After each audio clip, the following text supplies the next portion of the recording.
What is going on, folks? Will Turbid here. Fake Mike. Real news. Man, this thing's battered. I gotta get my backup on. Let me know how the audio is, guys. Test 1, 2. Share the video, guys. I'm not sure what we're gonna have a dating auditing stream here, guys. We got a panel joining us shortly. People are gonna be filtering through. It's gonna be excellent. Who do we got here in the chat? Make yourself known. Show your IDs. Just kidding. Yeah, we got. This is gonna be a fun stream. This is gonna be a long stream. So everyone, run out, grab a plastic cup to be in because get comfy. Get comfy. All right, let's see who we got here. We got the illustrious Tommy. Tommy's the best. We got Deanna. Bia. Cliff Williams. Bia. Lori. The lovely Lori. Bia. We got Jenny with an eyeball. Hey, I guess she's down in Australia, I'm guessing. And yes, we have the Tommy V here. So share the video, guys. We're going to be joined by panel. I want your questions or comments here too. And I'm going to be, and so I guess we'll start off with one of a troll. I don't know how this troll even got the link. I was only sending out to close friends and family, but we also are joined by Real Dyke Fake Pubes too. And you can see that's a picture of me from last week, but I lost a little bit of the tan because it's winter time of year, so.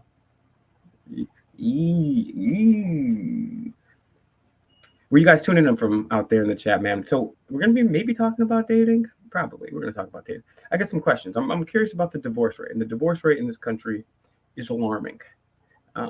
And less and less people are getting married. And as a result of that, more and more people depend on daddy government. And I don't like that. I don't like that at all. So we got some interesting questions here today. We're going to see if we're going to have people rate each other. Oh my God, Edward Giron. I forgot about specifically. Bingo. Specifically. Man, that was one of my favorite catchphrases. Specifically. Because it's a good catchphrase, bro. Because you want them to be specific with what they're doing. And hopefully fake pubes, real pubes, or fake pubes, fake nudes, or whatever, who the hell that guy was, will join us back. But yeah, we're going to have a panel. Some people are getting all pretty. I've already done my makeup. Psych. I don't do makeup, dogs. I don't do it. Not going to do it. Wouldn't be prudent.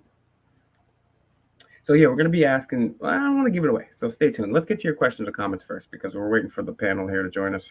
So we can have anybody and everybody on. I'll say this before we get into. We're going to be. We might be. Some of the people are surprised, so I can't say everybody. But we got a few friends joining us. Oh, you know what? Let me send this dude too. Duh. Oh yeah. But yeah, we got the crew here today. Yeah, right. The Matrix might pop in. Auditing Erie County might pop in. Eli, the People's Guy, might pop in. My boy Nas might pop in. Audit Them might pop in. And then we got a few dating experts too. Exfoliation is key. Oh snap, we got Denver Metro Audits up in this bitch, man. Yo, Denver, man, send me an email or Instagram or something because I need to get in contact with you. It's actually rather important. Like, I don't know what's up with your car's extended warranty, but I'm looking for you, buddy. No, just kidding. But seriously, yeah, get in touch with your boy. I want to have you on this stream or another stream in the future, dude. I want to pick your mind because you're awesome. I love what you do, and it's really dope that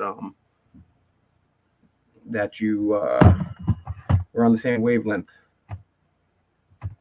And yeah, there's gonna be a long stream, so we're gonna be joined shortly by a few people, by more than a people. This is not a snake on my hat. This is a. Can anybody guess what's on my hat right there? Can anybody see that little thing? Can you see that little thing out there? That's what I used to say to my ex-girlfriend. Hey, hang on.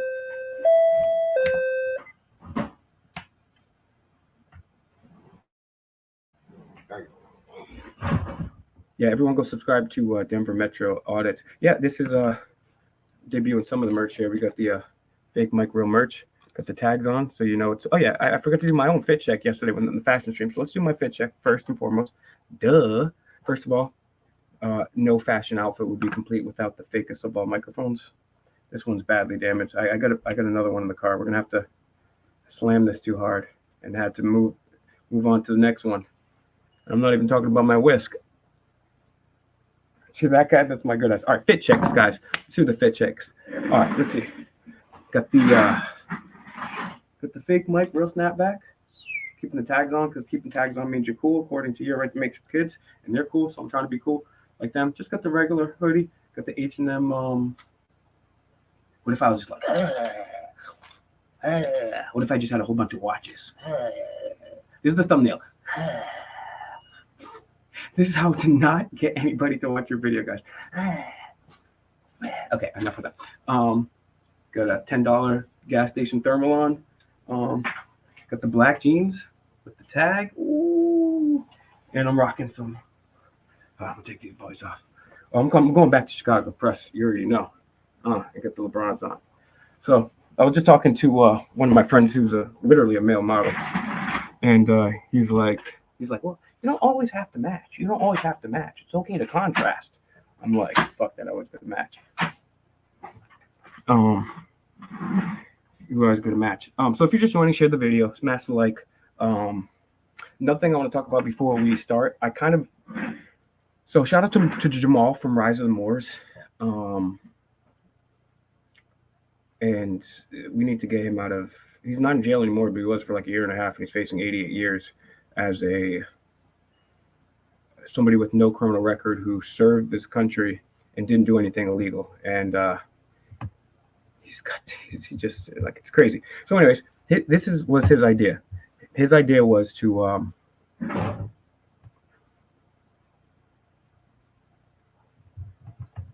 sorry guys, I'm trying to line up a different show for the first time ever, so I'm kind of doing that at the last second. What the fuck was I talking about? I'm so easily distracted. I gotta cut that out. Okay, yeah. So Jamal Rise of the Moors. So I said, all right, my Patreon is right now I get like $1 if anything. It's patreon.com/demand the truth. Maybe I'll change it to FakeMicRealNews. I'm not sure. Maybe I'll make another one. I don't know. But the goal is I'm not going to be like Zach from Come Off Your Fake News who lies. But I was going to say 10,000, but I think it's going to take too long to get $10,000. That's just the way it is. But as soon as my Patreon gets up to $5,000, the month it hits $5,000, as a group here, we'll either do it on a Telegram or my website. I'm not sure where we'll do it, but anybody can say, hey, I have a business, or I need some type of help, like medical or homeless or something like that, right? That we can help. And as soon as we get to 5,000, that first month that I get 5,000, it will go. And what we'll do is we'll have like some type of vote or decision making that isn't just me, and you guys will vote on it, as a matter of fact. So I'm going to put that on screen right here because I really think it's a dope idea. You know what I'm saying? I'm going to take some of the money. Goddamn right, I'm going to take some of the money. But I think we always need to build our own economies. I've been talking about this for a long time. And so what I think we should do is, and as soon I promise, right hand to God, both of my dead grandfather's souls and my grandmother's, or both living souls, that the month that I get over that I get 5,000 or even 4,990 or something like even close. The month that I get that, I promise you we'll do a live stream and we'll vote on it. We'll figure it out, or we'll figure it out one way or another. And after that first month, we'll figure out how, like, I'm going to keep some money. I'm going to keep some of this money because I need some money. All right. But yeah, we should figure it out. I don't know if it would be every other month, every 3 months, or what. We can vote on it. We can figure it out. But I promise you, if you guys want to start supporting the Patreon, you don't have to. But yeah, I mean, that's the goal. That's the goal with my Patreon right now, because nothing's really going on with that. I'm not making any money. Other people aren't making any money of it. But it'd be really cool if we could start like getting some businesses. Then if we get it to 10 grand a month, that would be fucking dope. We could start a new business like every other month. So that's that. Let me just attend to these messages real quick. Tommy's got my links in the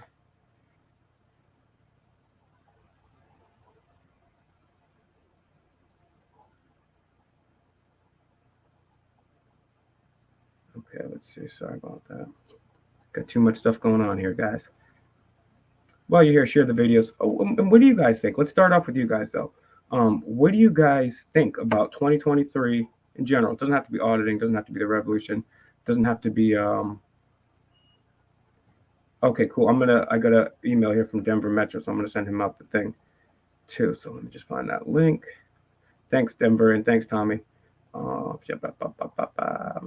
Man, one of these days, bro, I'm gonna have a whole team full of fools. I already do, as a matter of fact.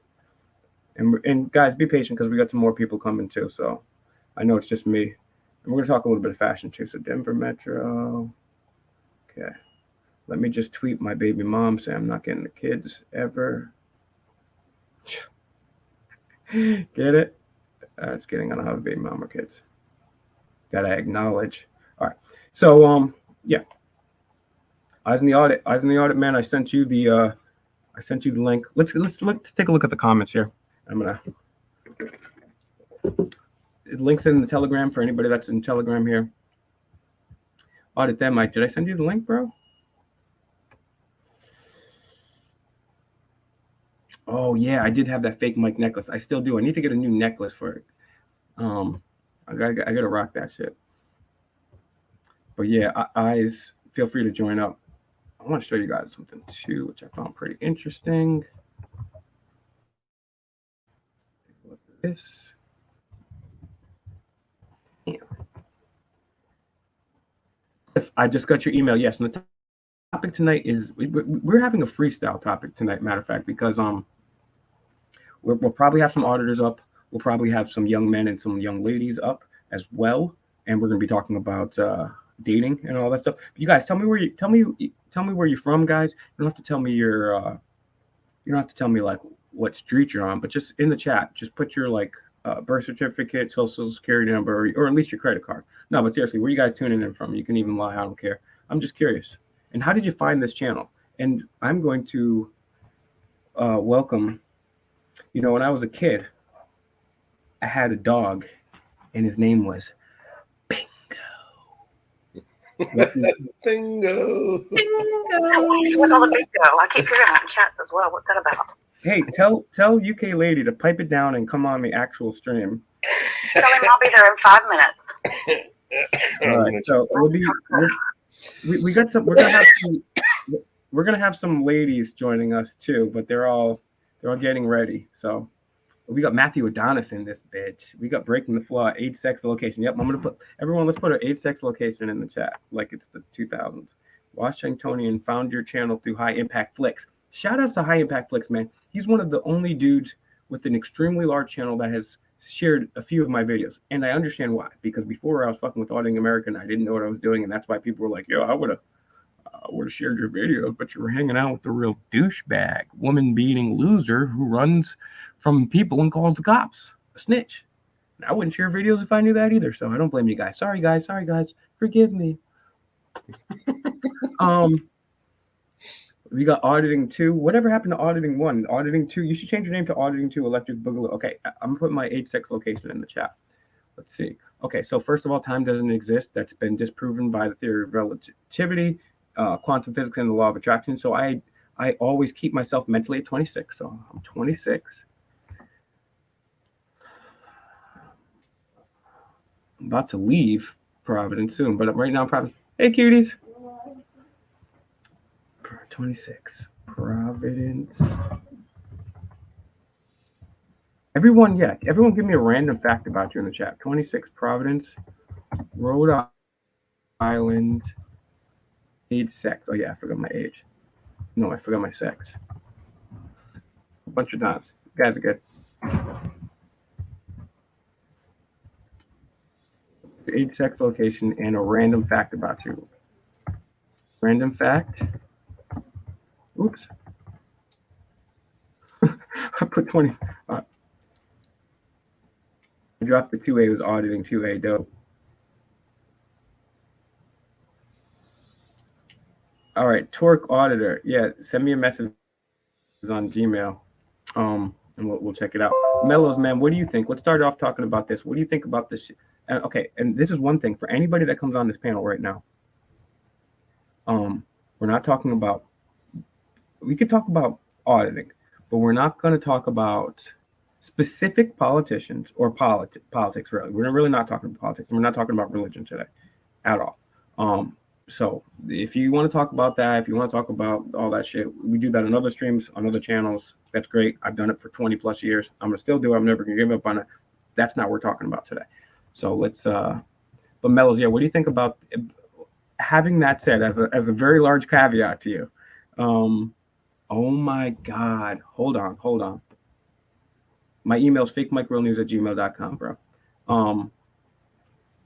Nakili Mike, Nijamina Mike. It's Fake Mike Real News, guys. That's not the whole full one. Yo, this is my boy, Sunil Johnson. I haven't seen him in a long time, bro. Exactly. Where the hell you been? Okay, breaking the flaw. This is exactly why I'm telling you not to. All right, we've got two people in. We got two new people in here. Hell yeah, you're muted, so you gotta hit the button to put your camera on and your microphone on, and then also. What's up? What's up, hell dude? yeah? You're supposed to add my photo there. And you I know haven't. we're gonna add your photo later. Leo, Are you mommy's boyfriend? not yet. But if I get drunk enough, who knows? Ah. Cállate la boca. Nakili Mike Nijamina Bartha. That means Fake Mike Real News in what language again? I forget. It's super awesome. Hell yeah, long time, man. How you? Well, not really long time, but how you doing? Doing good in yourself, Will. Excellent, man. So we're gonna have a creative panel, and then we're also joined. So first of all, hell yeah, I will introduce you to the person above you. Is one of my best friends in the whole world. There, his name is Dr. Doom, aka Melos, or he's there. Nice He's to there. meet you. Hello. And then we've got my boy right down here. Who? What's your name? Is it fake douche, real Mike? What's your name, buddy? How do you even get this? How do you even get this thing? How'd you get in here?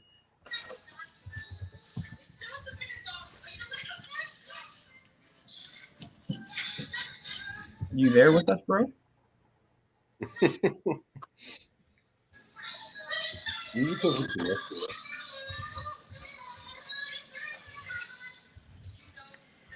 So, guys, we've had. Okay, so I got an email. I'm doing good. It's Telugu. That's right. Yeah, I'm gonna definitely go to Germany one of these days. It's gonna be awesome. No, yeah, we've got. Who knows who this person is here, like below us. But yeah, guys, what do you think so far? We'll get into dating in a little bit. We're gonna have a few other people join our panel, but just in general, man, what do you guys think about the year 2023 and then going into 2024? And you guys, do me a favor, put your cameras on because people like to see human faces. They don't like to just see one weird face, and then everybody think people like to see human faces. The more faces we got, the more people are gonna watch. Mark Cuban called my uncle his little Satan. Look it up. Everyone go and subscribe to BAM Audits. Everyone go check out BAM Audits, BAM Audits, BAM Audits. And then that's a brand new channel. Oh yeah, we got Mellows in the house. He's not shook. And then we got my bestie down in my favorite state ever. I wish I was there, but I'm not. We got the legend, Rights Crispy in this beast, man. Wow. It's an honor. Right, I think I sent you the link. I'm gonna send it. Did I send it to you? Yeah, I did. Did I? No, I you left me on red. You said, I don't care. I'm sending you the link anyways. Take that. All right, and then someone. All right, Torque Auditor, you're gonna be good, man. You're not a porn bomber, right? Is that the real Torque Auditor? Let's see. I'm gonna send him the link, and we'll see what's going on. Let's see. It's a real Torque Auditor. It's funny because when you put in Torque Auditor, like Denver Metro Audits shows up too, which is pretty interesting.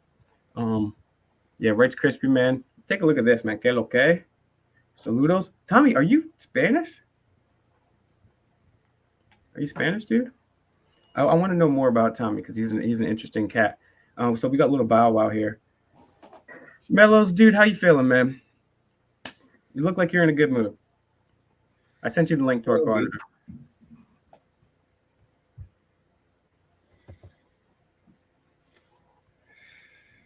You guys got any fun New Year plans? You guys doing anything? You was about to ask me something, and then Yeah, I totally forgot, man. And so that's what I do, man. I get high. I got 7 devices in front of me. I got 17 people in the chat. You already know, Theo. You already know. Denver, man, thanks for coming on my stream, man. This is Denver's flagship inaugural cruise on the ship of Fake Mike. So let's all welcome, guys. Smash some champagne on this bitch here. What's up, Fake Mike? So is that your steez, bro? You got to have like all your tags, got it on your jeans too and everything? What's your name again?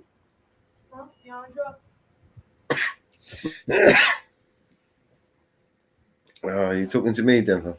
I was talking to Fake Mike. He's got a tag on your jeans and your hat. Yeah, man. He's gonna take him back tomorrow. Like, well, no. So usually, people used to get a little irritated when I would just walk up to them and be like, "I'm cool." But with now, I don't even have to do that because I have tags on my clothes, and it just like tells people like, "Oh, this motherfucker's cool." I don't even have to walk up to them and tell them because I would get really close and like goosebumps on their ear.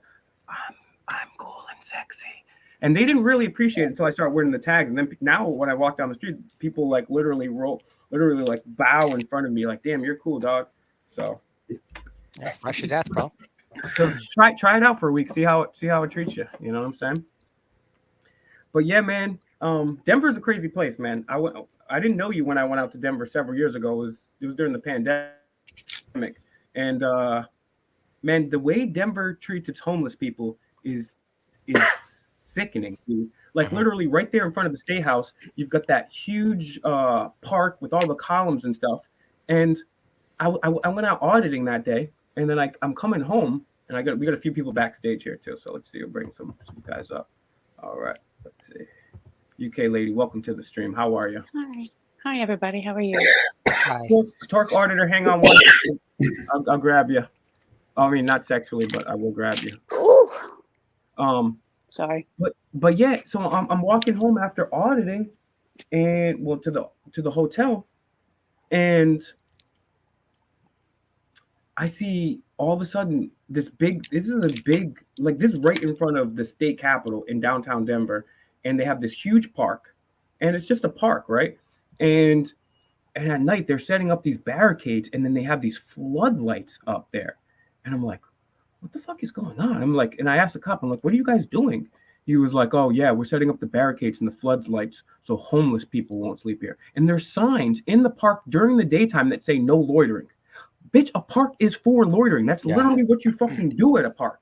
Like, what do you exactly? Like, savage. And then I saw them, like, I forget what street it is. Denver can probably tell us, but there's one major strip where or at least there was when I was there, where there's a whole bunch of homeless encampment, and you know these police were tearing these people up, bro. What do you? They have Denver. They actually have they made an anti-camping ordinance specifically for the homeless people. So what they do is Denver, they'll come out, and it'll literally be before like a winter, like a blizzard, and they'll confiscate everyone's camping gear and stuff like that. And it's just like, man, these people have a right to survive.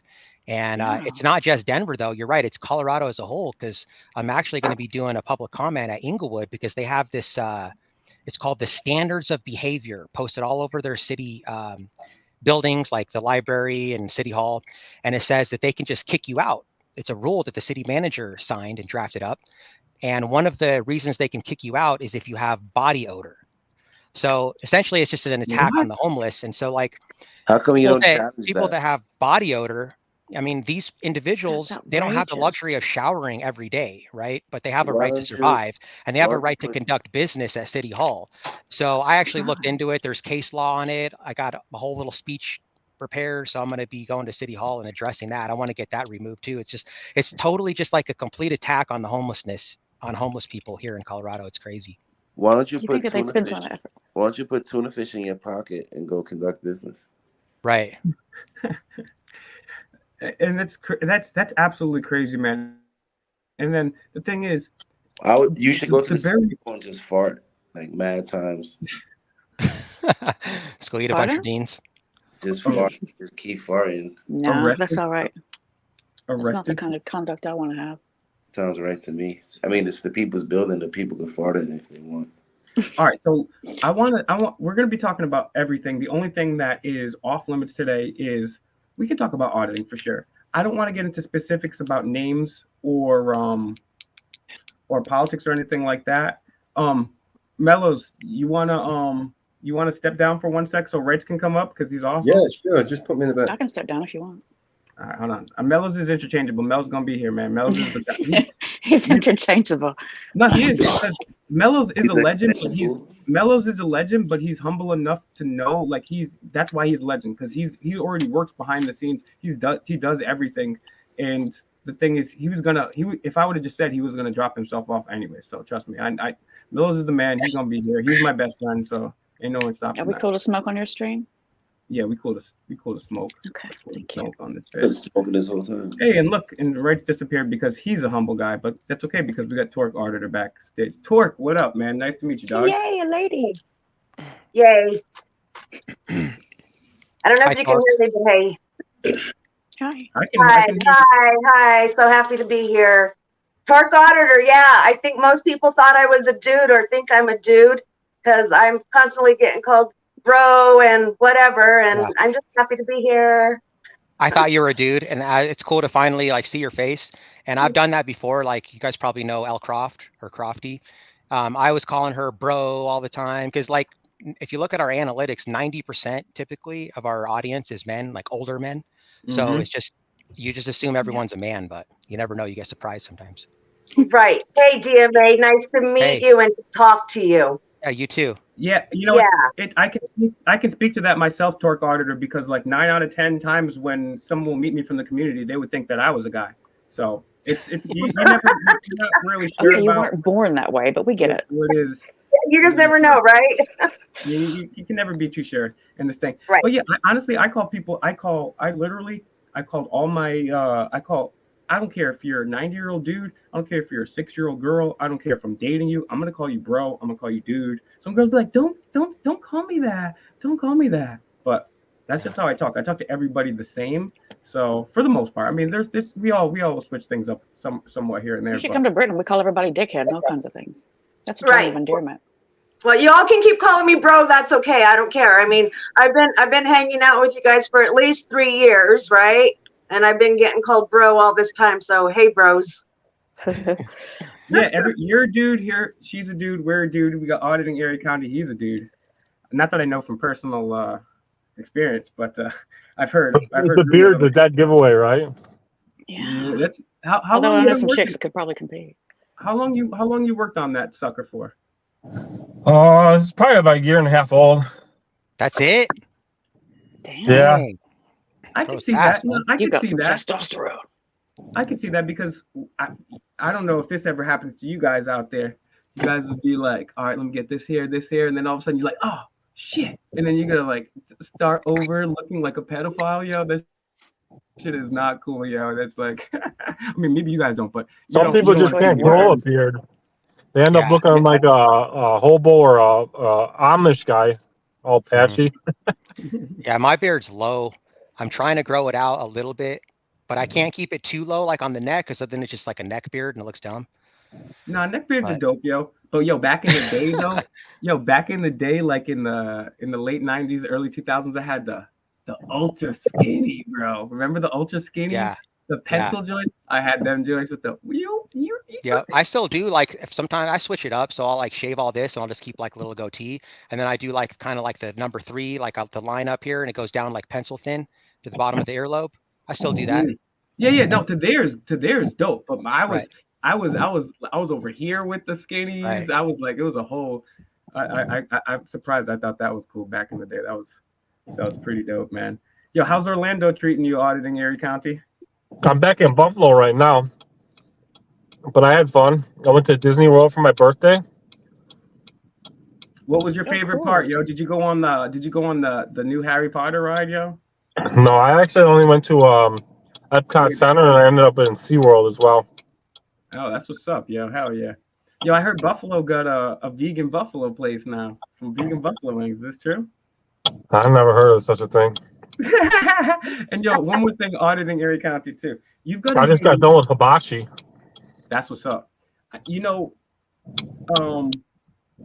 you got an interesting accent, bro. It's almost like a Milwaukee accent, kind of. But you're from upstate New York. Is that a thing where you are? You've got an accent. Are you always from Erie County? Yeah, I grew up in Erie County all my life. Yeah. Interesting. He's got that East Coast accent. It's just not as really thick like other people. More Canadian. I don't know what you guys are talking about. All the Buffalo people talk normal. Y'all got accents. I don't know. Well, UK lady, she's got a unique accent because she's from the States, and then she now she's out there in the UK, so she's got like a half American, half British accent. You know what I'm saying? Wow, we just did a barrel roll on the Torque Auditors thing. Torque Auditor. Hey. First of all, introduce us to your pets, and then second of all, tell people about yourself, man, and how people can find you. Okay, so I identify as a female, so I am a female. I live in New Mexico, in the state, you know, and the little one at the end over there, that's Vinny. Joey laid his down right here. There's Joey.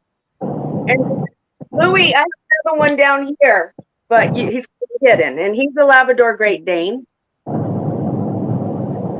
Yeah. They're all about the same age. My dog Loaf, I don't know if you know him. He's his dad's name's Vinny, and I was actually born in New Mexico. I lived in Colorado. I'm pretty much native Colorado. I've lived here almost my whole life, but all my family's in New Mexico. I got family in Albuquerque and Belen. Albuquerque and Belen. Yeah. So I have some family in Belen, well, Sabinal. You know where Sabinal is? Is it over there by Belen? Yes, it is. Okay. I'm not Yeah, it's familiar like with a little village. Okay. Yeah, we got like my parents, they grew up in Las Chaves and Las Lunas too over there. We got some businesses over there, so. Oh, nice. Yeah, so Belen's not really too nice anymore. It's like all, you know, infested with meth heads and stuff, and it's not really that nice. I mean, New Mexico in itself is just like it's a bankrupt city, so it's all bad over there now. Dude, I was recently in Albuquerque, and I've heard that Santa Fe is one of the more beautiful cities in all of the United States. I have yet to go to Santa Fe, unfortunately. But dude, I went to Albuquerque, bro. It was gross, bro. It was nasty, bro. Like I walked on, you know where the train station is? I walked through downtown. Downtown was kind of like not much going on. I went to that one food hall that's got like a whole bunch of different things. And then I went under that main bridge that was near like the police station and the train and the bus station there. Bro, there were like three people in that bridge. One dude was like crawling, and there was like feces on the ground, and there was needles. I'm like, yo, this place looks rough, bro. It's rough, man. There's So not that much wasn't to do there California? either. I'm talking about Albuquerque. I think for the record is actually out in Albuquerque too. Yeah, it's Freeman's pretty close there. Yeah, I think he's like a couple hours away, but I did a lot of audits there. My friend ANCAP Cop Watch, he's out in Albuquerque. Yeah, so I'm actually in the town of Truth or Consequences. So that's where the tort comes from, T or C, truth or consequences. Oh, okay, got you. Okay, so are you familiar Are you familiar with Cactus Jack? Yeah.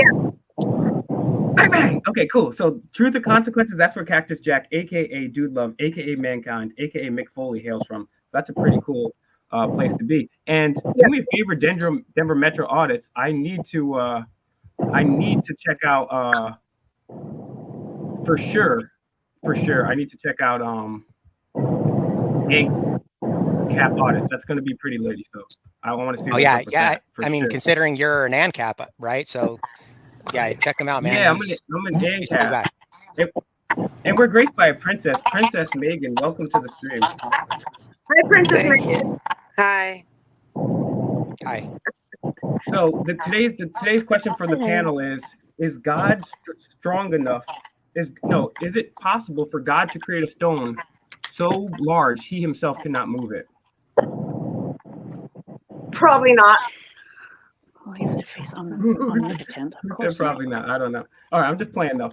But in all seriousness, guys, the reason I wanted to do part of this stream too is like, first of all, we got a lot of shit going on. First of all, we're $33 trillion in debt. The government spies on everything that we do. The divorce rate is like 50%. So that means either you or your wife's going to get divorced, which is a bad ratio, in my opinion, right? And what happens is when people get divorced, then people have to depend on the government. And so instead of Will's daddy, and feel free to call me daddy in the chat, guys, but instead of me being daddy, the government is now their daddy. The government is everybody's daddy. And now we're like, it's some type of parasitic, symbiotic relationship that we have. And I think besides just attacking the government, and by attacking, I mean non-violently, I think there's other things that we have to do. And my goal on this stream is I want to raise up some gentlemen and some gentlewomen. So we're talking, if anybody can mute up in the background too. I don't know if there's like some shit going on, whatever. I think that's auditing Erie County, bro. Yeah, he's up to no good over there. I think it's his beard. Speaking up Can there. I just say But something? sorry when the person next to my left came on. Go ahead, Torque Auditor. Okay, Mike, I've been wanting to smoke a joint with you for a very long time. So can we do that? Yes, but no, because I can't smoke right now. Oh, damn it. I know it sucks, but tomorrow, the next day, we'll have a smoke session. Trust me, I would love nothing better to be up there. But feel free to light her up. I'm gonna mute myself now. Yay. Yeah, you're good. All right, I want to start with the ladies here on this panel too, but I want to raise up some gentlemen, some gentlewomen. But this is a question I always ask females: is what are the best, worst, and craziest pickup lines you've ever gotten? Because as a male, I've gotten hit on maybe like 3 times in my life, and one of them was some chick stepping on my sneakers. Not a good look. But females make themselves approachable, and even if they don't make themselves approachable, females get approached. So, what are some of the best, worst, craziest pickup lines y'all have ever gotten? Let you go first. Or this one goes to the guys too, but let's let the ladies answer first. And Helia, you're muted if you want to unmute.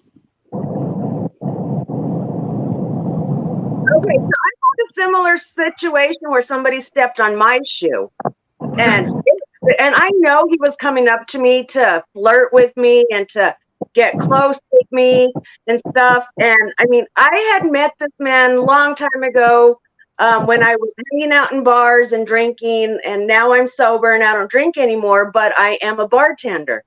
So I was new to this job, and he knew of me or whatever, and I was wearing the pink suede boots, hiking boots, and they were pink suede.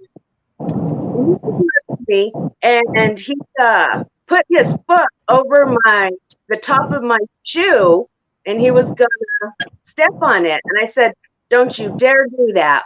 And he did it, and brand new suede shoes, and I had a dirty brown mark on them because this man thought that it was a good way to flirt with me or say hey with me. And he got a mouthful, you know. And he had a girlfriend, and he was so rude and so mean to his girlfriend. He was like abusive to her, you know.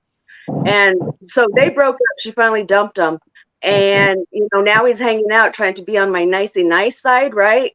I can be nice, but I can forgive, but I can't forget, right? Yeah, so that was something that there's no way that he's ever going to recover from that. So that's not really a pickup line, but that was like a pickup approach. All right, well, what's the best one that you've ever had? What's the best one that you were like, okay, that was pretty good? Right. So there is this guy that comes around, and he's been coming around for a while, and he's always giving me compliments. So it's not so much like he gives me a bunch of pickup lines. Like he'll be like, "Your hair is really nice today," and I know he's gonna pick me up, or he'll be like, "Is that a new shirt? I really like your new shirt." And I'm not saying that he's not somebody that I wouldn't date, but I just want to kind of get to know him a little bit more better, and he's got that, compliment stuff on his side. Now, I've heard things like, you must look, or you must have just, or how is the fall? How was the fall? Like, what do you mean it was the fall? Because you look like you just fell out of heaven. Yeah, that's corny. That's whack. That's terrible. How about you, UK lady? What are some of the best, worst? Well, I can tell you the worst one, but I can't remember the best one. Well, I think your little gentleman friend sounds like he just wanted to be remembered by stepping on your shoes. He'd be remembered all right, all the way out in my damn house. Right. Okay. Stepping on your shoes like that. That's so disrespectful. The worst I ever had is I was walking across the city center. I think I've told you this story, Mikey, and it's quite rude. So I do apologize for those people that I think I have, and I love it. I was walking across the city center, and there's a big fountain, and I was on one side of the fountain, and this young lad that was probably a good 10, 15 years younger than me starts shouting, "Oh, you, do you have ginger pubes?" And then it just escalated to, "Can I smash in your shitter?" So how long did you guys date for after that? And I think he literally would have gotten a slap had he been any closer. Oh man, But imagine shouting that across a courtyard at somebody. Yeah, that's one that's pretty cool. Can I smash you in your shitter? That's a Can I smash in your shitter? I'd like to smash in your shitter. Hell yeah. What about you, Hell yeah? What are some of the best, worst, and or most frequently used pickup lines that you've gotten? Well, you're gonna ignore me like my dad. That's fine. How about you, Denver and Auditing Erie County? I remember I'm on mommy's duty. Hello, everybody. Wait, you say it again. Say it again. Hold on. Oh my goodness! You see, no wonder why I've been muted. Yeah, put the camera on so the people can see you. We've got 99% male audience, and I'm like, hey, why don't I invite some gorgeous females up today that I love, and then maybe we'll get some people to learn about. By the way, I'm just saying this real quick: Bilderberg Group, Federal Reserve, anarcho-capitalism. Back to the show. You already know who's in the back of Leo. Okay. So anyways, however, I think I don't know, maybe when I step on you, Jordan, and you call me bitch. Yeah, that was, luckily those were bootlegged from Chinatown, so it wasn't a big deal. And now DMA and Auditing Erie County. I don't know when you guys want to feel this first. I'll tell you, I'm going to go first. I'm going to lay it all on the line here. And if you guys want, you can tell me about either times you've been approached by women, if that does happen, because I know it doesn't really happen that much to guys. But I'm gonna give you guys a few of the pickup lines that I've used over my days. I used to be really bad, right? So I used to give a compliment, and the compliment is okay, but you don't want to pedestalize somebody. You want that person to like you. You know what I'm saying? So I used to be like, my goodness, you look like a Greek goddess. I feel like I should be fanning you and feeding you grapes. And I had some success, but it was Oh yeah, UK lady's cringing. She's cringing. She doesn't like that one. So with that, that's not a good one. What do you think about that one, Torque Auditor? I think that would be okay. If you like sense. I mean, I wouldn't. I don't think I would go out with you because of that. But I would say thank you very much, and I'd have a little dialogue with you, and then maybe I'd be like, oh, he's kind of cute. He's kind of funny. What I use now is this: if it's online, I'll say, do you know what I found most interesting about your profile first? Because everyone's like, hey, yo, what's up? Want to smoke? Yo, you're cute, nice ass, or send a picture of the dick. But I know a couple girls, and they show me like their dating inbox, and it's like the same thing. Guys say the same thing, and women are they're gonna men too. It's just human curiosity. It's not just a woman thing. But just if someone ever asked me like, do you know what I found? I'd be like, yeah, I want to know now. Like it's that curiosity. So that helps get your response, and then I'll say, you look like an old soul, and you're almost as cute as me. Is what I'll say. I like that. Yeah, well, you got to be able to pull it off with confidence. If you say anything with confidence, it'll work. It doesn't even matter what you say. And like, as long as you're not saying cocky. like, oh, well, if you give too much compliments, like it puts them on a pedestal. And like the thing why that doesn't work, and a lot of guys do that is, oh, hey, can I buy you a beer? You're so pretty. And they're like, oh yeah, okay. And they get their beer and like, okay, fuck off. And right. And then they leave. And it's like, because all guys do that. So like maybe try something else. Like the approach I do is I throw what's called a neg, which is a negative compliment, right? You already know what's shit up. Sandwich. So like what you do is like you you want to say, because like especially pretty women, they get approached like literally hundreds Denver of Metro times a audits. year, right? Huh? Denver Metro audits. I'm going to go to the Yeah. bathroom and let you have the floor here, but I Okay. think we just became best friends. So yeah, keep going. Keep going. So like, what happens is girls, they get approached, you know, multiple times a day even, right? Especially if you're really pretty. And even if you're not as pretty, they still get approached a lot. So when you come up being like really nice, like they're just like, oh, great. How long am I going to have to deal with this guy? I'm going to have to pretend I need to go to the bathroom type stuff. So like just do something different, right? And it's like an opener could be a pickup line and that works. So like, it's not going to get you the number, but it's just pickup lines are really just something you say to like get your foot in the door. And then you got to keep the conversation going. So it's got to be 90% you and like 10% them. So like you could do stuff like, oh, hey, I really like your nails. Are those real? Right? And like, Show an like, interest in or, something. like, and certain girls, you can take it even further, right? Like you can say like if they're a 10, you can literally like open with them. Like if you make eye contact with them like this, that's it. And she'll be like, what? Who is this guy? That never happens to me, right? Because they might, and like girls, you might not understand this, but like you might say, oh, that's not cool. I wouldn't do that. Like I wouldn't be attracted to that. But it's going to be like, what does this guy have that he thinks he can just flip me off? I'm a 10, right? And like what happens is girls really, what girls say they want and what they respond to are two different things. So a girl may even say like, oh, I want a guy that's tall, dark, and handsome, and makes a lot of money and all this stuff. And like really girls, they might say that and they might think that, but subconsciously they don't really want that. So they want just No, like, they don't. want a man that's like has male, they have survival value, which is like a leader of men, a protector of their loved ones, right? Those are the That's type of exactly- qualities that they want. Somebody that That's offers security. That's it. Yeah. And like what men want is the looks. Like there's survival and replication value. So survival value, like I said, those attributes, and then replication value is like youth indicators, health indicators, something that he can pass his genes down to. This is all hardwired inside our brain since caveman days. So that's why you'll see a guy that's dating, you know, she's complete dumb, right? She's a complete dummy, but she's a 10. He's dating her just for her looks, right? And then opposite, like I said, a girl may say that, you know, she wants a handsome guy or whatever, but really they want survival value. And like in today's world, it's not who can pick up the biggest rock, right? It's who has money, right? So like that's why you'll see. So if you have money, it ensures your survival and the survival of your offspring. So that's why you'll see a 24-year-old supermodel dating some 70-year-old dude. It's not, but that's also an age thing too, because somebody of my age doesn't care about that shit because I take care of myself.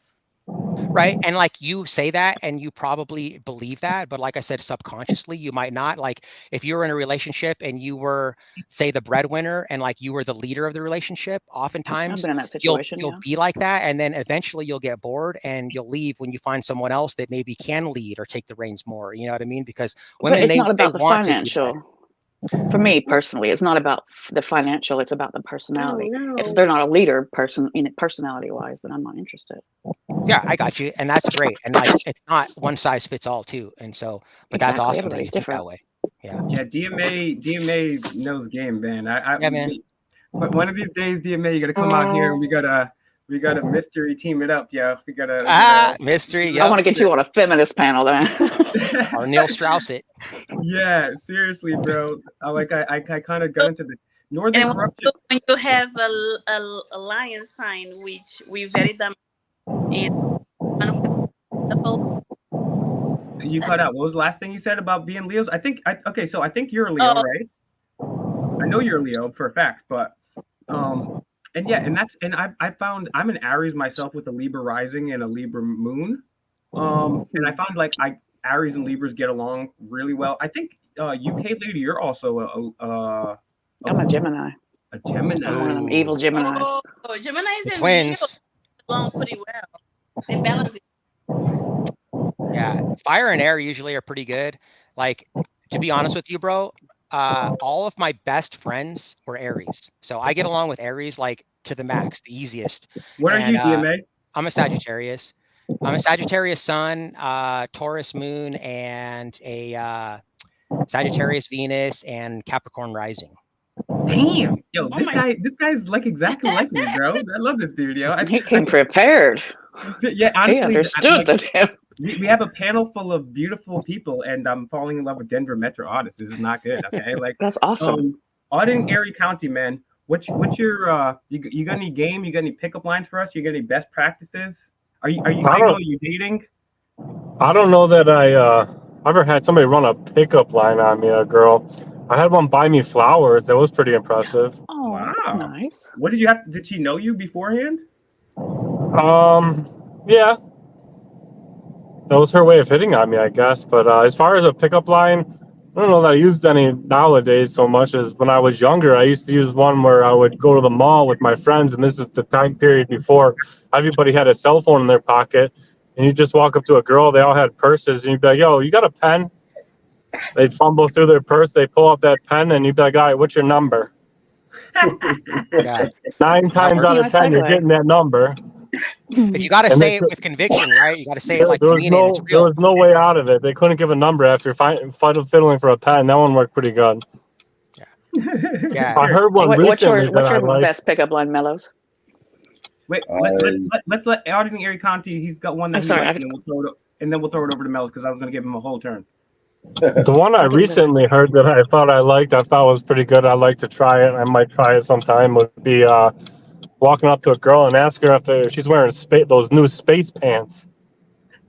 And then when she looks confused, be like, because you look out of this world in those pants. No. You say because that butt is out of this world. Excuse me, are those astronaut pants? Because that butt is out of this world. I'll remember that next time I wear my Galaxy leggings. Helia said like this. She swiped left on that one or right or whatever. Which one? The problem with the ass thing is you might lose 50% of the women might find that offensive. So that's true. I was just being silly, guys. Don't do that at home. I actually went out on Halloween and dressed up as a chief, an Indian chief. Mm. And I told the girls that I was Chief Leave 'em Dripping, dude. You couldn't get no game with that. They thought that was the most offensive thing in the world. Oh, that's funny. Well, yeah, I was Chief Leave 'em Dripping from the Slapaho Nation.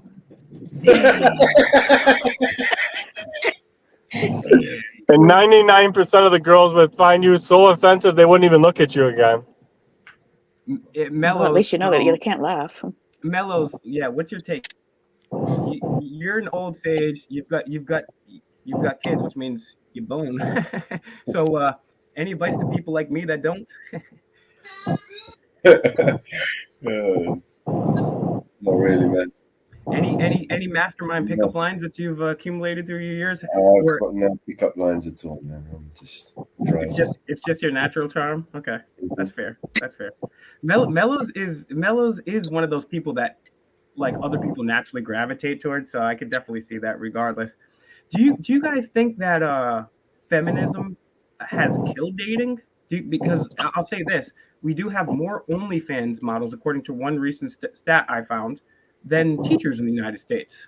Do you think that feminism is ruining dating in the United States? And if so, why or why not? It definitely ruined the dating apps, that's for sure. Oh. How so? I think that because 90% of the girls on dating apps are using that to advertise their OF. You can't even pick up a date on a dating app anymore. It's all women advertising their nude pictures. Yo, I went on a date with some chick from Tinder years ago, right? And she was like, "Oh, meet me at Dunkin' Donuts," and I was like, "Okay." And so I get there, and she was like, "Hey, welcome." She was already talking to another guy in front of me, and she had a pen and a notepad. She was like, "So I'm part of a multi-level marketing group, and I just wanted." I'm like, "Yo, she's really like just lining dudes up one after one to try to get them." I'm like, "Yo, you guys are out of the world." What does the rest of the panel think about my lack of dating? I mean, it's feminism. I think what happens is like this all feminism thing is pretty new, right? Like 10, 15 years ish. And like we've had the human existence has been about 100,000 ish years, right? So this, even if it's 20 years, this is a new concept. And it worked without feminism for a reason. It ensures our survival. And so like what happens is women are taught now that they can do anything a man can do, and women weren't designed to do anything a man can do. They were meant to do everything that a man can't do. That's what brings that balance, right? That yin and yang. And so you have to have that. And like there's things that women do that men can't do. Like there is masculine and feminine energy. So you have the masculine energy, which is like the goal-oriented, assertive, the leader, and then you have the feminine energy, which is the mothering, the nurturing, the loving, the caring type of energy, right? And when you have both of those together, it creates a balance. But when you can't have two alphas, like you can't have two leaders. There's always going to be a leader and a follower, especially in a dynamic of two. So when women are trying to be, I don't need no man type stuff, like what that does is it literally demasculates the man. And like, okay, well, I'm supposed to be the leader of the relationship, and like, what's my purpose then? And so like, and then women, like, because of that feminist stuff is like, that's what's creating the 50% divorce rate. 80% of the women initiate the divorce. And so, and it's that reason that I was telling you, UK, it's because like, the women start to lead, and then what happens is they lead right to the end of the relationship, because it's not natural for the woman to lead, it's natural for the woman to follow. So when she starts leading, she doesn't actually like it. She might think she does, but she wants to be led. She wants that alpha man to take charge. Ladies, and when I say take charge, I don't mean like the woman's like your scum beneath your shoe. I mean, you don't have to be like your queen, submissive right? to a man. Yeah, you're submissive, but when I say submissive, it's a good thing, but it doesn't mean like I said, that she's below you. It's just, it's different, right? We're a team you together. Just lift each other up instead of pushing I'm each the other head down. and she's the neck, right? I can't move my head without my neck, right? So we're a team together, but there still has to be a head. So but feminism's been overtaken by fascists. So that's half the problem that we've got now. For a man, it's like, I mean, what's even the point of getting married? It's like a loss for me. I mean, we get married, we have kids, and then, you end up leaving, like 80% of the women do. 80% of the divorces are initiated by women, and then I have to pay child support, and I have to, pay alimony and like do all this stuff. It's a headache, man. And so why would you even want to do that? Well, like if in the 80% 50s, of divorces are initiated by women, why are they initiated by women? We have to think about that. Because of feminism, because they're being taught that you don't need a man, and you can do everything on your own type stuff, and it's not true. Like, or maybe it's because they should raise... also learn that they don't have to tolerate certain behavior either. Well, of course, you don't have to tolerate bad behavior or abuse. I'm not saying that. I'm just saying that no woman's going to want to tolerate some man that's out jollyvanting around all the time. There's everybody's got their own boundaries. Let me ask this to the ladies here. Do you agree with that premise there? As long as a man is treating you like a queen, would you want a man to lead you? As long as he's treating you right and not, saying, would you prefer the male to be in the lead, or would you prefer to be in the lead? I think that depends on the situation. You're muted. You're muted, Helia. I believe it has to be mutual. Mutual, and why? Why do you say that? Because, well, I cannot let nobody lead me, because I have myself, no matter what relationship with whoever, married or not. So if the right guy came along, would you follow his lead? Well, the thing is too is like I said again, you say that you can't let a man lead you. Well, a natural instinct for the man is going to be to want to lead, so you can't have two leaders. There's like a crazy echo. There's like a crazy echo. How about everybody that's not talking? Everybody that's not talking, if you can mute up me. I don't know what's going on, but this is about testing 1 2, testing 1 2. All right, go ahead. Keep going, DMA. Sorry about that. And then we'll get back to you. I don't even remember. I was saying like you said that you can't let a man lead you. Well, like I said, that there's got to be a leader and a follower. There can't be two leaders. So the majority of the men are going to want to lead, and so they're going to feel demasculated if they're not able to lead. And when I say lead, it's not like it's coercive, right? Like the woman is letting the man lead, right? So it's a voluntary interaction, and I just think that it's just a difficult situation because like a lot of women, they want, like for me in a relationship, my duty, my responsibility as a man is to protect the woman and to financially provide for that woman. Like I wish it could be like the 50s where, I could just be straight out of high school and get a job and provide for the whole family and the woman could stay at home. A lot of times that's not the case today, but still the woman, if you survey about 100 women, the vast majority of women want the man to make more money. They want him to be that breadwinner. So if that's my responsibility, is to provide for you and the family and to protect you, the woman has to bring her side, her end of the bargain too, right? Which is to just, for me, it's really easy to satisfy a man. All you really have to do for most men is just be their peace and quiet. Like my life is stress. Pause. Like I've got cops Be their after me, they're sanctuary. retaliating. I got people trying to lock me in a cage. I get death threats all the time. I'm working constantly 70 hours a week. The last thing I want to do is like have to come home and like be in an argument with my girl, right? Over stupid petty stuff. I just need her to just make me happy and be my peace and quiet. And that's it. That's it. That's really all we need, guys. And we just, and like if I say, hey babe, can you do this? Or hey babe, can you make this phone call for me? Or something like I'm asking you for something to help us because you're choosing me because you believe that I can lead us to prosperity and abundance. That's why you chose to align with me. So if I'm asking you as the leader to like, hey, and I'm nicely asking, not being, you know, a douchebag about it. Hey babe, can you do this? Can you do that? Like if you go out to eat at a buffet and I pay for the meal and then I say, hey babe, here's my cup. Can you get me a Dr. Pepper? And then the woman starts giving you a bunch of attitude for it. Like, I just paid for the meal. You can't get me the Dr. Pepper. That's what I'm talking about, the feminism thing. Like women get all up in arms and like, Okay, oh, you can't yeah, that's submit. a You bit can't crazy. submit. That's not submissive. That's just being part of a team and like doing things nice for your partner. That's not being submissive. Well, To me, that's that's just a semantics. normal It's everyday semantics. interaction. Yeah, but you know, I think that if personally, I don't think that the financial side should make that much of a difference, in my opinion. I think that you should just do nice things for each other all the time. I agree. And to a lot of people, though, like for you, it's not important, the financial thing. But I think for the majority, I know for the majority of Yeah, women, the especially for financial younger thing is part of it. generations. Yeah. Yeah. Well, I mean, for all generations, like especially in the older generations, it was always the man that provided, and the women didn't really start hitting the workforce till, you know, semi recently. So it's always kind of been that way. And it's been that I way met even little old like ladies that, in caveman days, right? The majority of the human yeah. existence has been 50 to 100 people tribes. It was the men who were going out hunting and bringing the food home, and the women were at home taking care of the kids.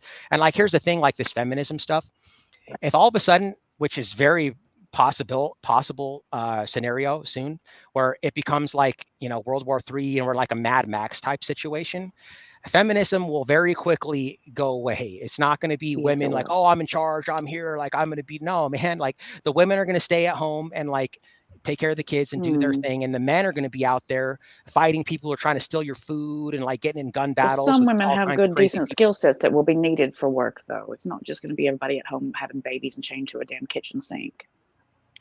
No, I'm not Rosie saying Ritter. that. I'm just saying I know, that the but roles you will know, quickly be I know that it's a reversed. big generalization. Yeah, Yes, there will be men out there taking charge, and I totally get that. But you know, women can also nurture that and take on roles as well. absolutely. That's exactly what I'm saying. That them taking on that feminine role is what actually creates us to be able to be in long-lasting relationships. Like my grandparents been married now for like 70 years. Oh, that's so And it's lovely. because of that dynamic, you know what I mean? There's the masculine and the feminine, and then you put them together and they balance each other out and they complement each other. But when you got two masculines, which is essentially what feminism is, it's two masculines, that just doesn't work, man. It's like two lions trying to fight for control of the pride. It just doesn't work. But there's also men that are very feminist or feminine, you know, feminist in their ways, and that are very much a beta. So you know, you can also find women that are alpha and find a man that's beta. And I know relationships like that. I'm not saying this is one Ugh. size fits all. I'm saying this is for the majority. There's always an exception Yeah. to every rule. And I do know a relationship, one out of all the ones that I've been witness to, where that works, where the woman is the boss and the guy's kind of the beta. But see, that's the thing, is that most women don't want betas, though. They I don't. was And in they're that relationship. I was married to a man like that, and I was well, it didn't last very long. Well, a few years, exactly. but It doesn't. And it there doesn't are, work. you know, there's somebody for everyone.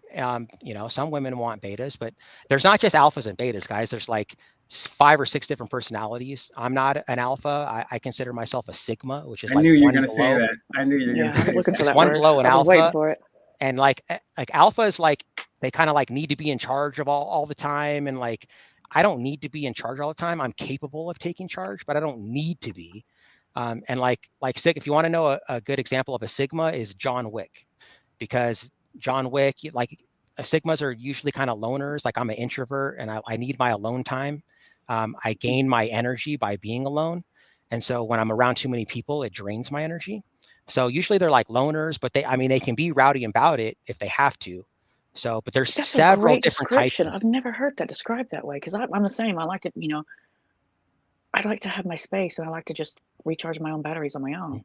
Like if you're an introvert, then like introverts wake up full of energy, and then throughout the day as they interact with people, their energy depletes. And extroverts wake up depleted of energy, and as they go out and interact with people, they fulfill their energy. That's a fact.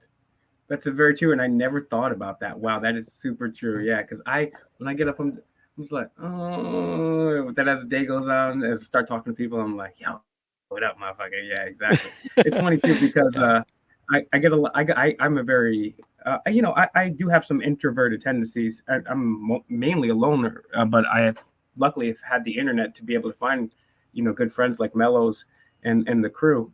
So let's pose this question. We'll ask to the men and the women. Let's start with the men this time.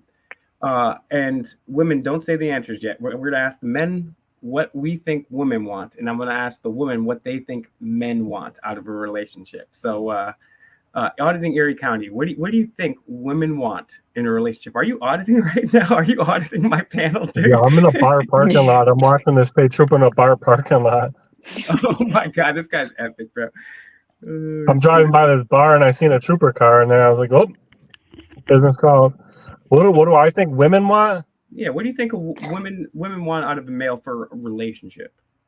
They definitely want one that can protect them and they feel safe. Even the ones that think that they are so independent, and they want a masculine guy who they can feel safe with when they go places. That somebody's slaps them in the ass. They want a guy that's gonna fucking stand up and knock someone out for that. They don't really want a beta for that. Even if they pretend they think they do, they don't actually want that. And they definitely want a guy that produces more money than them. They definitely want a guy that's taller than them. All right, DMA, we kind of got your take already on that one. Mellows, what do you think about that? Do you think he's right, auditing Erie County and DMA? You're muted there, Mellows. All right, well, we'll get to Mellows in a sec. Hell yeah. Okay. Got it. Yeah, I think they're kind of bang on the money there. I think security is one of the main things that goes through women's mind, I think. But what do I know? All right, hell yeah, we'll start with you. What do you think? Do you think these guys got it right? They said women want a guy that is taller than them, stronger than them, usually makes more money, can protect them. What do you say to that? You think it's correct? I think yes, most definitely. What would you say to that, lady?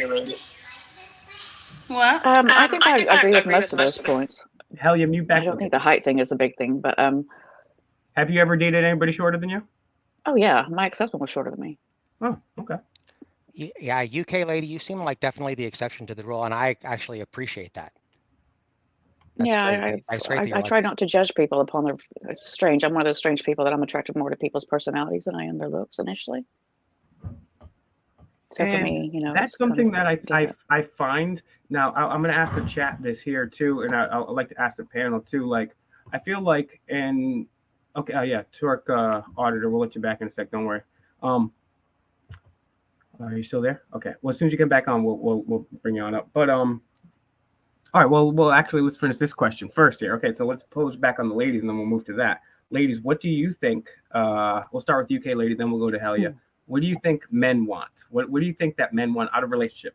Out of relationship here. We're just talking relationship. Okay. They want the safety of knowing that they've got somebody that's loyal to them, that's going to be on their team, that's going to nurture them and be there and support them when they need it. And they also want really good sex and somebody that's going to behave like a lady. I think that pretty much sums it up. What do you think about that, Helia? I see you laughing. Do you think that's what it is? You gotta unmute. You gotta unmute. I say stop it. Okay. I totally agree. I agree. And I'll just make it simple. No. Yes, definitely to have a woman that's going to be over there for them, support, and like your friend said, and not be a naggy when they get home from work, all tired. They want a woman to be over there. They want their best friends too. They want their partners to be their best friends. And I definitely agree with. And go ahead and mute back up, Haley, because it's you with the echo. When you're done talking to Haley, mute up, please. You have your No, no, no, YouTube up? Is your YouTube playing in the background? Because that can cause the echo. Haley, are you watching this on YouTube at the same time? If so, just mute your YouTube. Yeah, I would definitely, speaking from my own thing, I think loyalty and purity. Obviously, men are looking for looks and beauty. That's what catches our eye first. But I think purity and loyalty are the two most important things that men look for as far as relationships. Men, I think I speak for the overwhelming majority of men will probably bone pretty much anything. You know what I'm saying? But as far as somebody we're going to settle down with, I think men want someone that's going to be loyal and pure and just for them. What do you think about that, Melos? What do you think the ladies got it right, or do you think you can add something? Or you think they got it wrong? You're muted, bro. Sorry. Yeah, loyalty. Yeah, is definitely a big thing for me. For sure.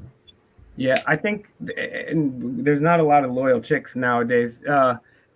Auditing Erie County, or men auditing Erie County. Do you think the ladies got that right? Do you think the ladies understand what men want out of relationships? Oh, I'm sorry, I was watching this trooper. My bad. What were the aspects that they think? UK lady says we want someone loyal. We want somebody that's a freak in the bed, a lady in this or a lady in the street, those words. or something like that. You know what I'm saying? And But somebody is loyal and is going to nurture you and So, help you be. they definitely think that size matters, of course, yeah, and they definitely want somebody that's loyal that they can trust. That when they're out with their friends, they don't want to have to be thinking twice of is this guy playing game on somebody else. Because women are absolutely jealous creatures. And yeah, I would agree.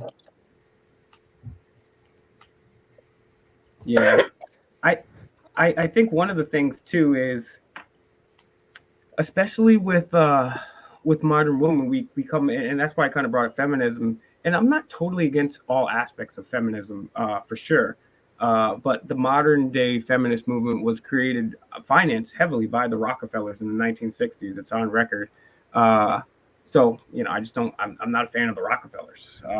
But I do think that like that's one of the main reasons why we have problems. And I know DMA probably knows all about this, but women, as for what he discussed, women are going to want. Women want the best guy. You can see it in the animal kingdom, right? There's the dudes fight for the women, and the women are going to go with the biggest, strongest dude. It's not necessarily big and strong, although that does play a large factor in it with women and their interest in men. But it also has to do with if they can provision for you, they can financially take care of you. And so women want these top guys. And so most guys are non-sexual entities to about 80% of women, give or take, because 80% of women are looking for the top 10, 20% of guys. The guys are all fighting for that. And I think that percent's a lot lower if you look at their standards. I think there was, I think they're around 1%. The ladies that want somebody who makes over 100,000, someone who's tall and handsome. I think you're less than 1%. I think there was. I think I seen something on YouTube about guys talking about that to women when they say these standards, and they don't realize how low that pool really is. They don't. They think it's like 5-10%, but really, like, women want a guy that makes 300,000 when he's 6'1". Like, the average height in the United States is 5'9", and if you're 6 foot, you're already in the 90th percentile. So that's already 90% right there that you're missing out on. Then to 300,000, you're in the top 1% right there. And like it's like this unicorn thing that women want, and they don't even realize it. So, but for men. Sorry, go ahead. I just think it's interesting. I do think it's a cultural difference. I think I've just lived overseas for so long that our cultural dating styles are totally different. And so this whole thing of men have to be over 6 foot, I just find that I find it a bit repulsive, to be honest. Honestly, I guarantee you. I'm originally from Oklahoma, but I live in England. Oh, okay, England. Yeah, honestly, like I mean, if you ask a girl, if you ask a girl, would you prefer a guy over 6 feet or under 6 feet? Almost every girl is gonna say over 6 feet for sure. Not And even then 6 feet. It's just taller than her. yeah, for sure. And a lot of girls wouldn't care the height. I think it's the guy that becomes the problem when a girl wants to wear heels and all of a sudden she's taller than her man and her man throws a fit. I think that's where the real problem comes in because most girls, and I'm only saying most girls, only care about a man that's shorter than them that isn't going to be a problem. Like, you know, like a girl wants to feel sexy and wear heels, or her husband's going to throw a fit, or her boyfriend's going to throw a fit because all of a sudden she's much taller than him. You know, they don't want to deal with that insecurity. Does that bother you, man? Honestly, it doesn't. I'm 6'4", so I don't know what that feels like. Well, I'm 6'2" if I put on my good heels. Yeah. So honestly, Lo, like height is some shit, but I mean, like I don't know, like 15 years ago, I went on a couple dates with this one girl, and she was way taller than me. She wore heels. I thought it was like cool. And then I got like a really tall chick. I felt like I conquered something there. You know what I'm saying? So I don't get like an Amazon woman. Yeah, you know what I'm saying? It was pretty cool. Like, I felt like, hey, look at me. I'm a short dude. Suck it. You know? Oh, and that's another thing you need for the ladies right there, DMA, to introduce us to this little male or female. These are definitely chick magnets right here. You got a woman, DMA. Put that dog down. Oh, save some of the women for us. This is Lo. I got Minnie over there. These are the mascots, DMA mascots. But oh, that's awesome. There's a boy. He's 6 pounds, and Minnie, she's 4 pounds. So Minnie's the one. She's a girl. She's got ponytails and cute hair and stuff. And he's total boy. Likes to pee on things and stuff. Oh yeah. Don't keep him around. Don't keep him around Auditing America. It might pee right in his mouth. So let me ask you this, guys. Let me ask you guys, ladies, who right now? We'll start with UK ladies, then we'll get to Helia. Who is your all-time celebrity crush or right now celebrity crush? Who is the hottest guy on the planet right now, UK lady? Idris Elba. Idris Elba. Okay. Hell yeah. I know you just muted, so you might have to step away. Who is the hottest guy besides me on the planet, in the world right now? You can say me if you want. Okay, she's muted. She's saying me over mute, though. You're so modest. So Idris Elba. Okay. So here's the thing. Would you rather have, UK lady, Idris Elba with his current everything he has, his money, his everything. He's just Idris Elba. He's rich. Except for his wife, yeah. Okay. Except for his wife. You know what I'm saying? You get that. Or you get a guy that's just an average regular dude. He's not as handsome as Idris Elba. But he's a good guy. But he has Jeff Bezos money. If you have to marry one of the two, who are you picking out of those two? It depends on who's treating me better. That's what it boils down to. They're treating you equal. They're treating you both the same. They're both treating you pretty good. It's not true because it's about the chemistry to begin with. So if you have a chemistry with, it doesn't matter with who, poor or rich, and you just gonna stick with that person. I'm sorry. So here's this. I got great chemistry with Mello. And in the limited amount of time I've met with DMA, I love what he has to say. I mean, this guy could take over my whole show, seriously. Auditing Erie County, I've been following him for like a year now, and I love what he does. We just started like kind of connecting and going on each other's panels and stuff like that. We all have great chemistry, in my opinion. But so just imagine that you had that great chemistry with both Idris Elba or whoever the hottest guy is in the world. Because look, I mean, there's multiple guys in the world that you can have good chemistry with. There's not one person that you have good chemistry with. You know, like there's multiple people. So if you have one guy is your dream guy, and he's got a lot of money, and the other guy is just an average guy. You guys, they both treat you the same. You guys both have great chemistry together, but the regular guy has literally more money than Jeff Bezos. Who do you pick to marry for the rest of your life? Again, with the person that I feel the best chemistry with. I'm sorry. I couldn't wake up to Jeff Bezos every morning. Okay. You couldn't wake up to what every morning, UK lady? Jeff Bezos' face, no way. No. Oh, well, no, he's what not about even Mark Zuckerberg. Yeah, I would just imagine Mark Zuckerberg, if dating him, he would just be like, just like above you when you're sleeping, because he doesn't sleep because he's a robot, and you just be like watching. Could you imagine trying to have sex with that man? He Is hangs he a upside robot down. or is he an alien? He hangs I upside bet down. he doesn't even. I bet he wanks on all fours. He hangs upside down, says Mellows. Yeah, he hangs upside down. Just like picture. Yeah. Oh man. You obsessed with the look, Will. That's a problem. Well, no, You're obsessed with the look. Yes. No, the reason I asked that question is to illustrate a point, because I've seen people ask a similar question where they'll change the celebrities or whatever, but I've seen a panel full of women say that. In this example, it was Leonardo DiCaprio in his prime good looks versus Jeff Bezos now, and the overwhelming majority. There were some that did say Leo, but the overwhelming majority actually said Jeff Bezos. Well, out of those two, UK lady and Helia, you get Leo. He's whatever prime is to you in his looks. Definitely Leo. He's going to make you laugh a lot more. Okay, so you pick Leo. What about you, Helia? If you could pick between Leonardo DiCaprio in his prime and he has the same money he has now, or Jeff Bezos, who would you pick? The bad boy. The bad boy? So Jeff Bezos? Yeah, well, they're both bad boys from what I've heard, so I'm not too sure. Yeah, and that's something that the reason I point that out is because I watched the panel of women. I think there was probably 12 of them, and except for 3 or 4, they all said they would rather date Jeff Bezos, and that was really an eye-opener for me, because I would have thought that they would have liked Leonardo DiCaprio because he's still rich. He's still fucking crazy rich. He's not Jeff Bezos, but he's still rich. He's still paid. You're not gonna have to worry about a thing the rest of life. So it really surprised me, because men are more focused on beauty. You know, a lot of these dating shows, Kevin Samuels, Fresh and Fit, all these people. Shout out to Kevin Samuels, rest in peace. F in the chat for Kevin Samuels and Jordan Maxwell right now, guys. F in the chat for Kevin Samuels and Jordan Maxwell. Jordan Maxwell's birthday was the other day, man. Rest in peace to the God. I love that dude. Beautiful picture of him next to the beach with a coffee and a smile on. That's how I'm going to remember Jordan Maxwell, man. Brought a fucking tear to my eye. What a great dude. F in the chat for Jordan Maxwell and Kevin Samuels.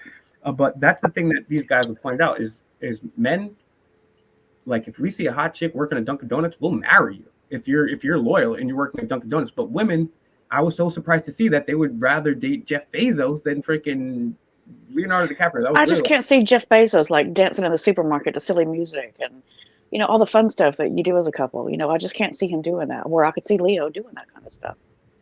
That's fair.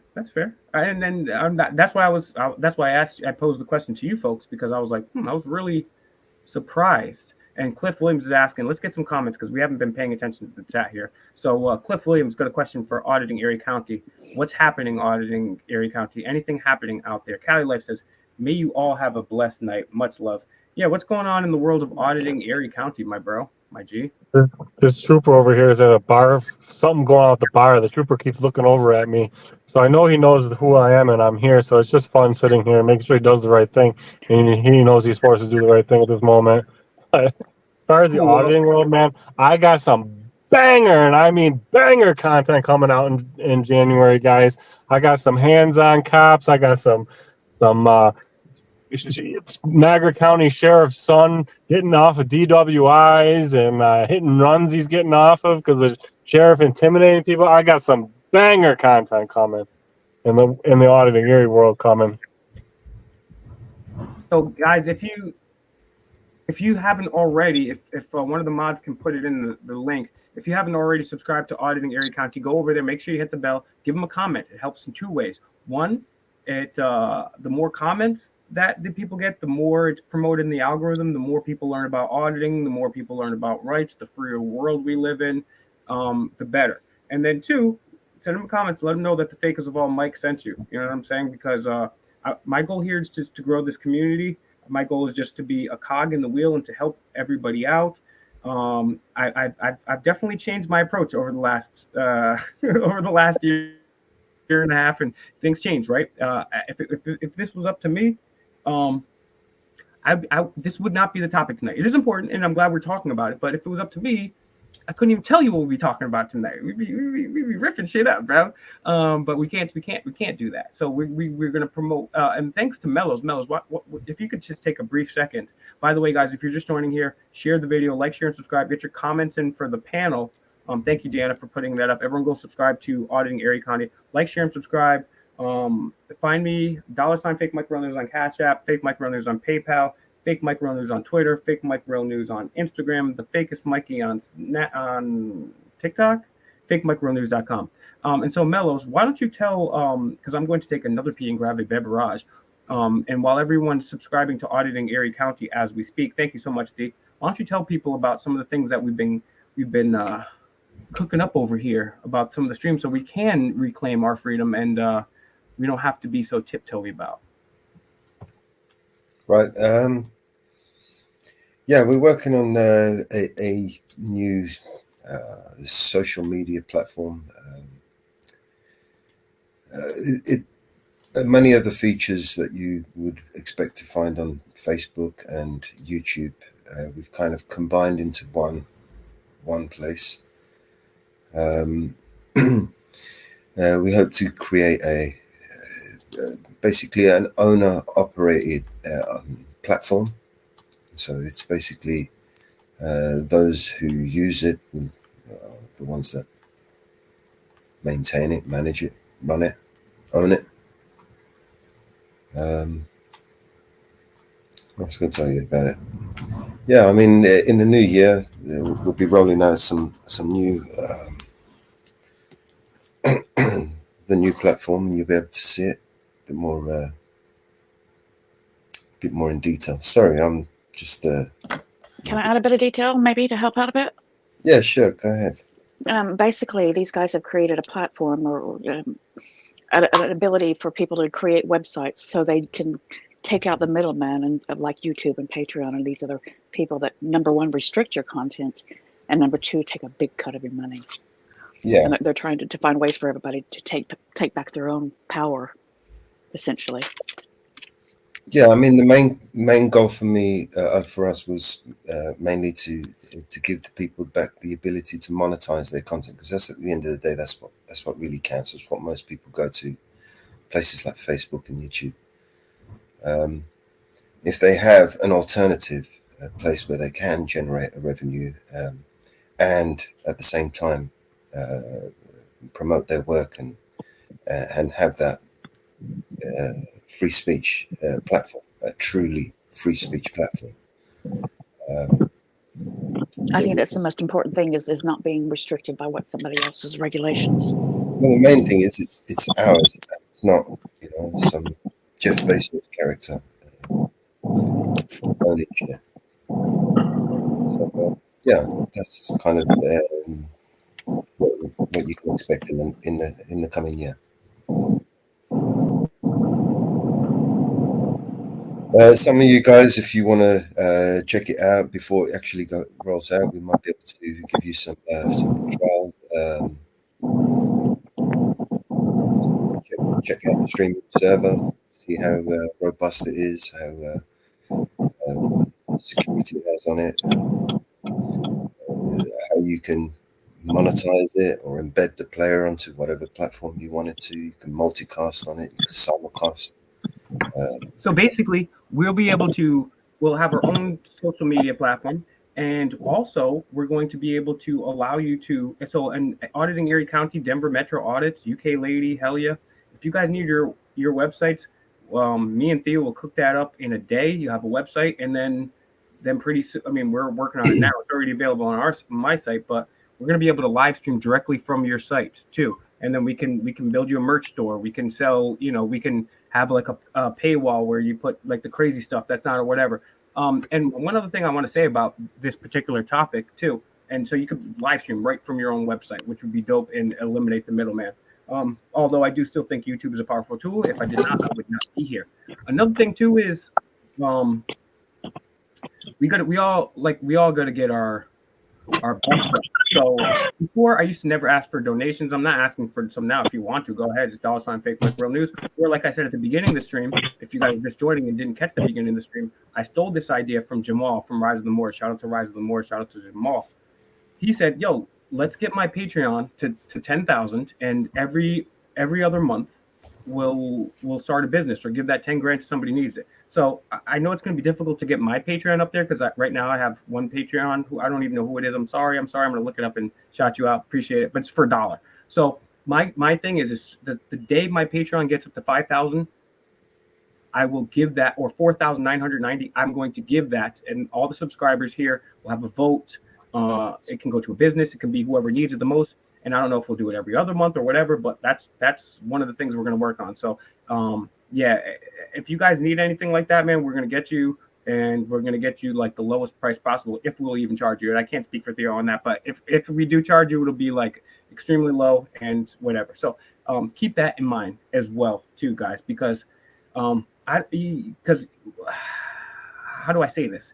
You know, the guys that used to go and I did 4 or 5 videos like this too, and where I would go on Grindr or Tinder, and I'd say 13-year-old boy for the down low, and I shaved my face, and I got the face changing app, and I was like just chilling, watching Xbox, and I already had difficulty sleeping as it is, and then you cannot even imagine within seconds the pictures that were flooding into my DM, and then I would upload the videos and expose these people once I met them with who they are, their license plate, so on and so forth. And there were rather large channels across the internet doing this, and in my opinion, they were doing God's work, because we know the COPs, they turned a blind eye. As a matter of fact, it's worse than they turned a blind eye, because police separate more children from families in one day than pedophiles probably do in a year. Chomos do in a year. That having been said, geez, where am I going with this? I'm sorry. This is what happens when you don't smoke in a long time. Yeah. So that having been said, we need to create our own economies. We need to do our own thing. We need to. We unfortunately cannot rely on these people. All right. Enough with the goofy stuff. Denver Metro audit. What do you have coming up in 2024, ma'am? And any secrets to young auditors out there, tips, tricks? How did you guys blow up your channel so quickly? Or anything you would tell a young activist, a young auditor? I mean, you guys are extremely influential on the internet, and you guys literally like have inspired countless people to go up and take up the mantle. So what are some advice you guys have for the young kids out there that want to follow in your footsteps?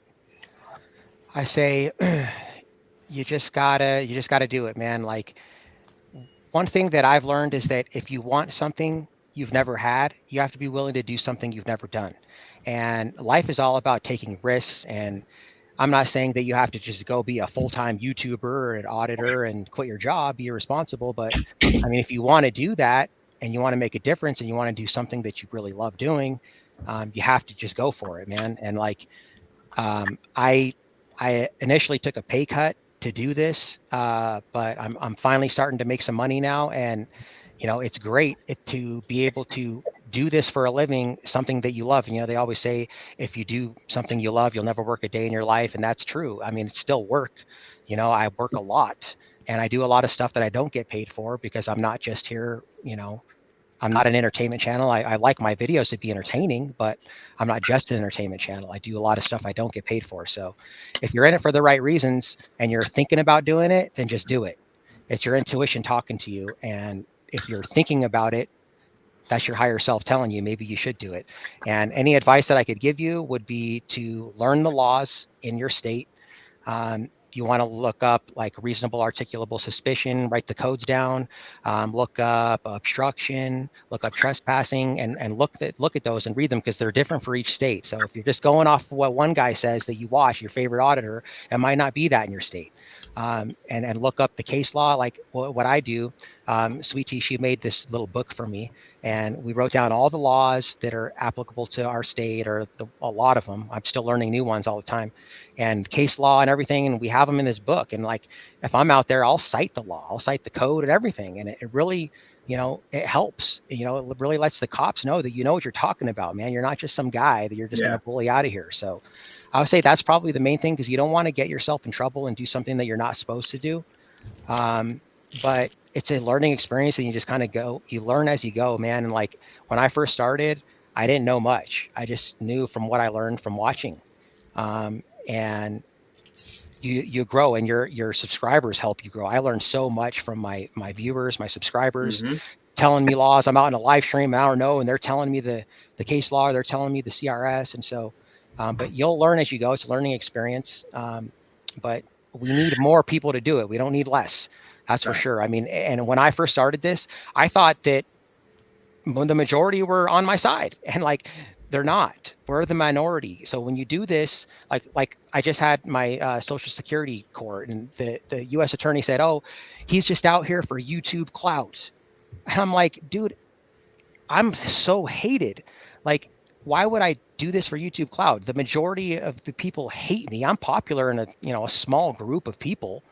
So it's something that you're going to be hated for. And unfortunately, we've gotten to a point in this country where, everyone is just so docile and brainwashed by the government that they just think that the government's there to protect you and that you should just do as they say and not be free. And like the founders would be rolling in their graves right now. It's so crazy, the state of the United States. I mean, we're so less free today than we ever were 200 years ago. So, but I would say my main advice is just to go for it. If you want to do it, just do it, and do it for the right reasons. Totally agree. And live, we're going to change this the name of this stream to live hate crime in progress, featuring Chief William Griffin. And that's the point I was going to make real quick is about How? Yeah. Oh my God, Jesus Christ! I am Chief Leave Drippin of the Slapahoe Nation. Oh my goodness, he actually has a Native American. But no, that's what I was saying.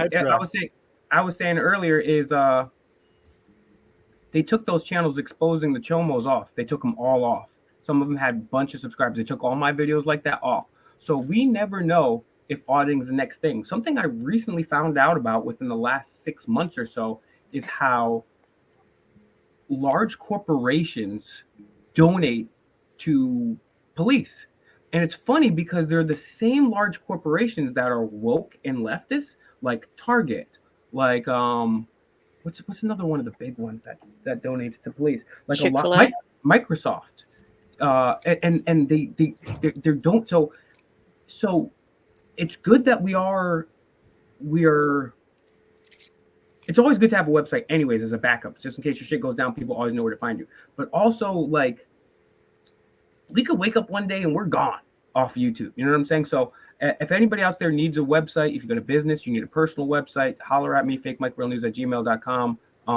And if you guys have any other dope ideas about how we build this movement, and it's really about decentralizing, right? Because we have to come on these platforms to talk to you people, because that's where the people are, right? You know what I'm saying? If I could just live stream off my website and reach the Super Bowl halftime show, then I would never be on YouTube ever. But unfortunately, we have to do that. But we also have to be pragmatic at the same time too.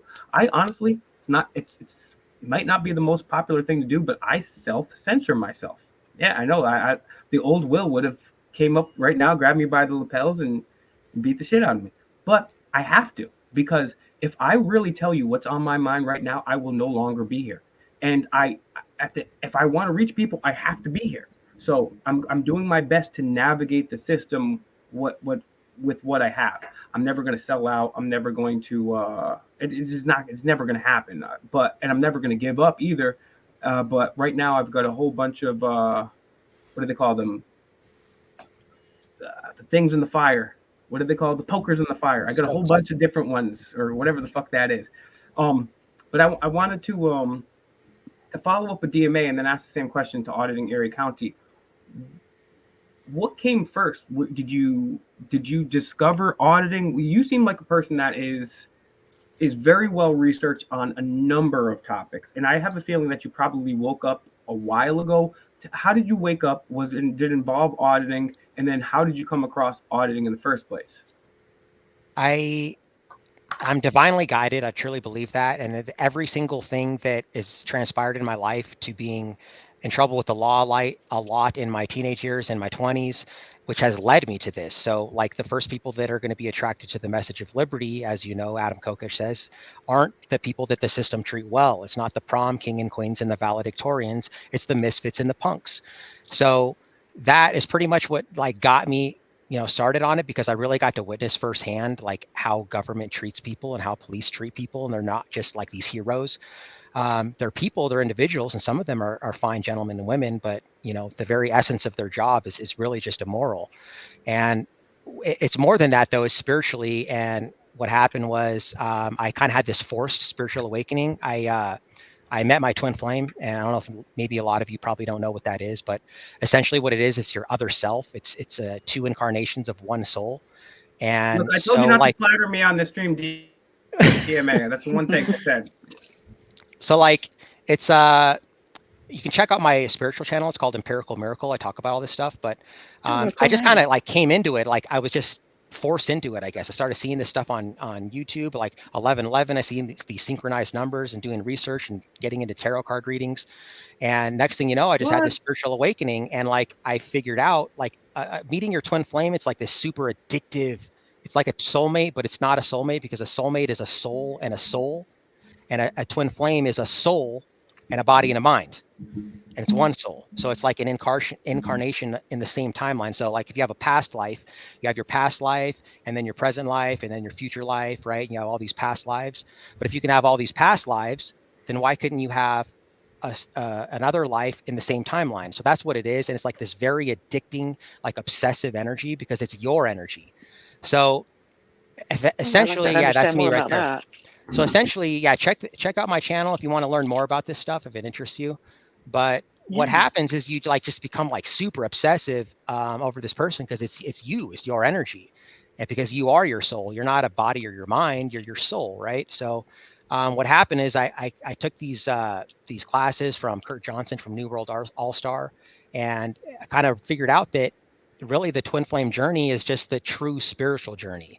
And so I learned, and this helps with anyone, if you're a twin flame or not, just to be present and like traditional Zen spiritualism, which is just being present and meditating all the time.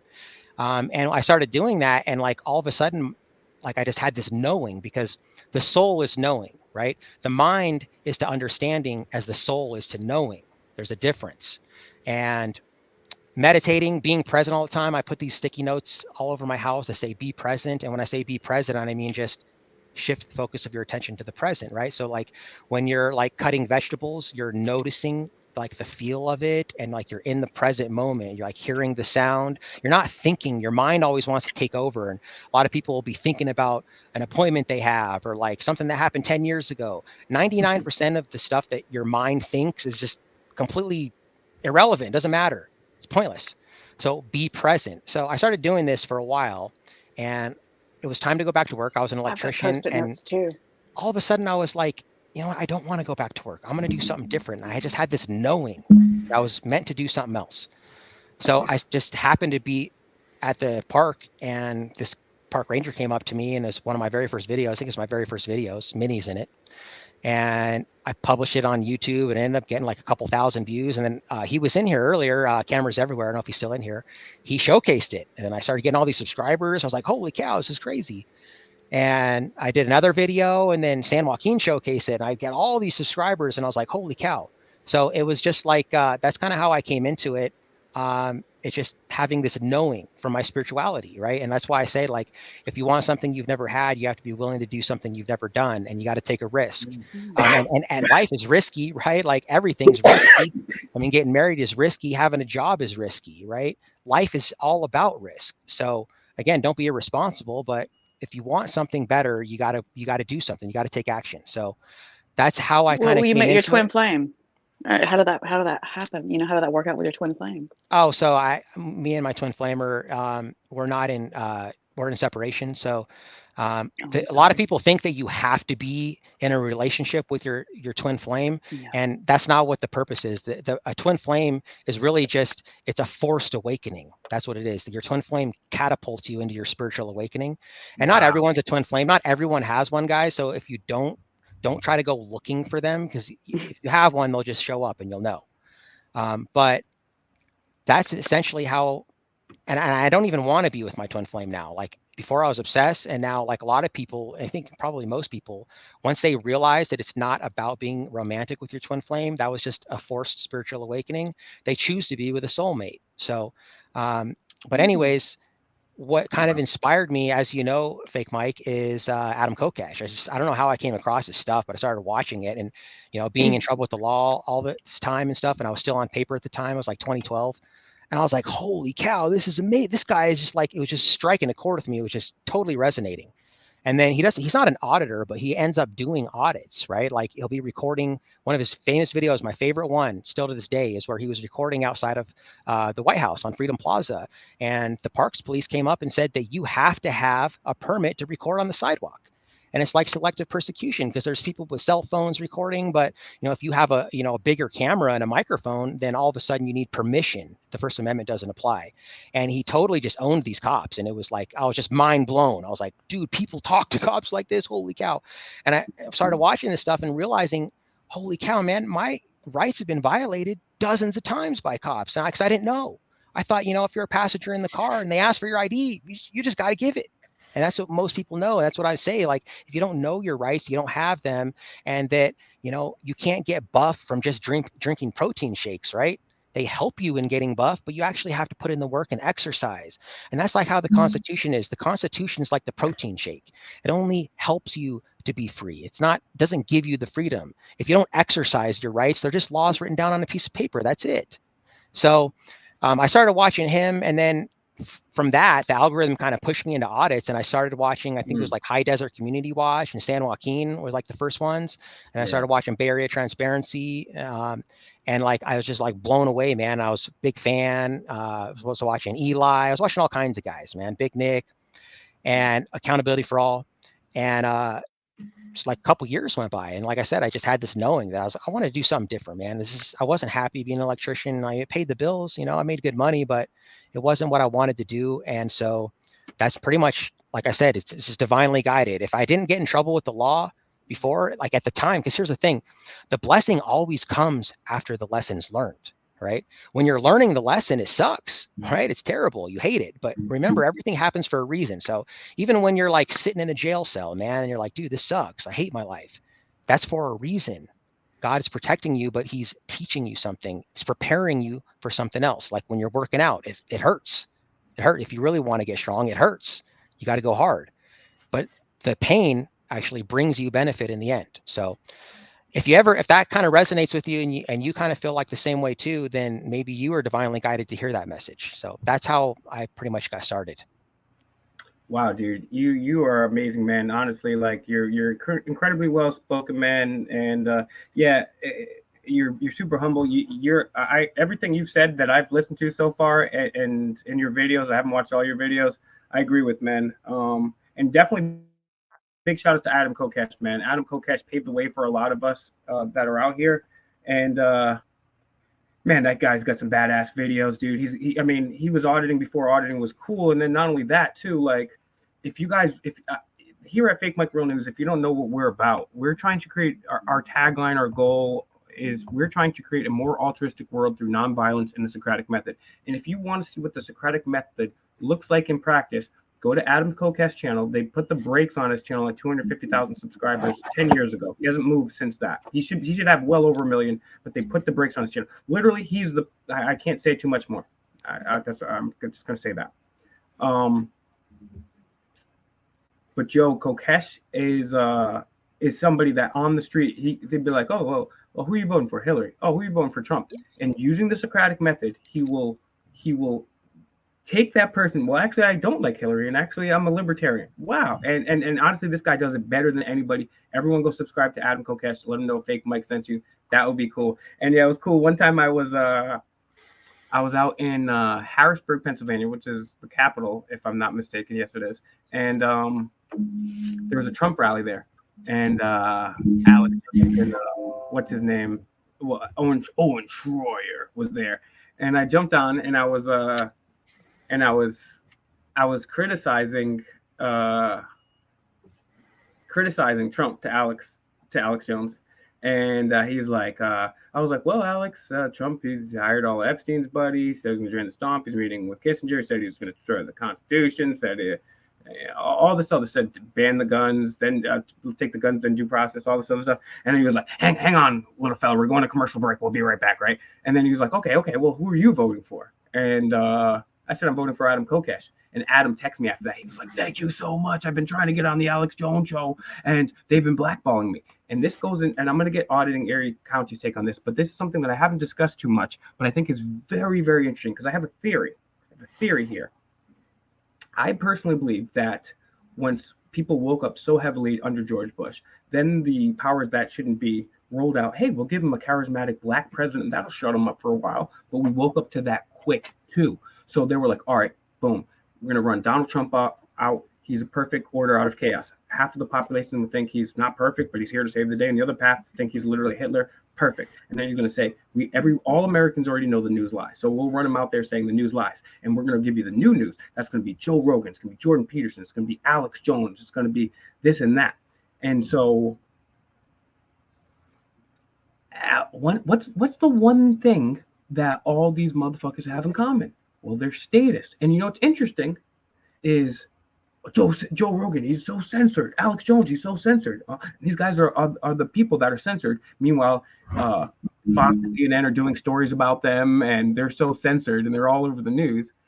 And meanwhile, you want to know who the most censored man in the world is? Adam Kokesh. And I'll tell you why. Because when he was running for president, even the first time in 2016 when Trump was running, when Alex Jones totally sold out and started licking the boots of Trump, it was the first time ever the libertarians had a televised debate. He could have backed McAfee, he could have backed Peterson or Kokesh. He didn't bring them up at all. And Joe Rogan, talking about censorship, Joe Rogan, I'm so censored.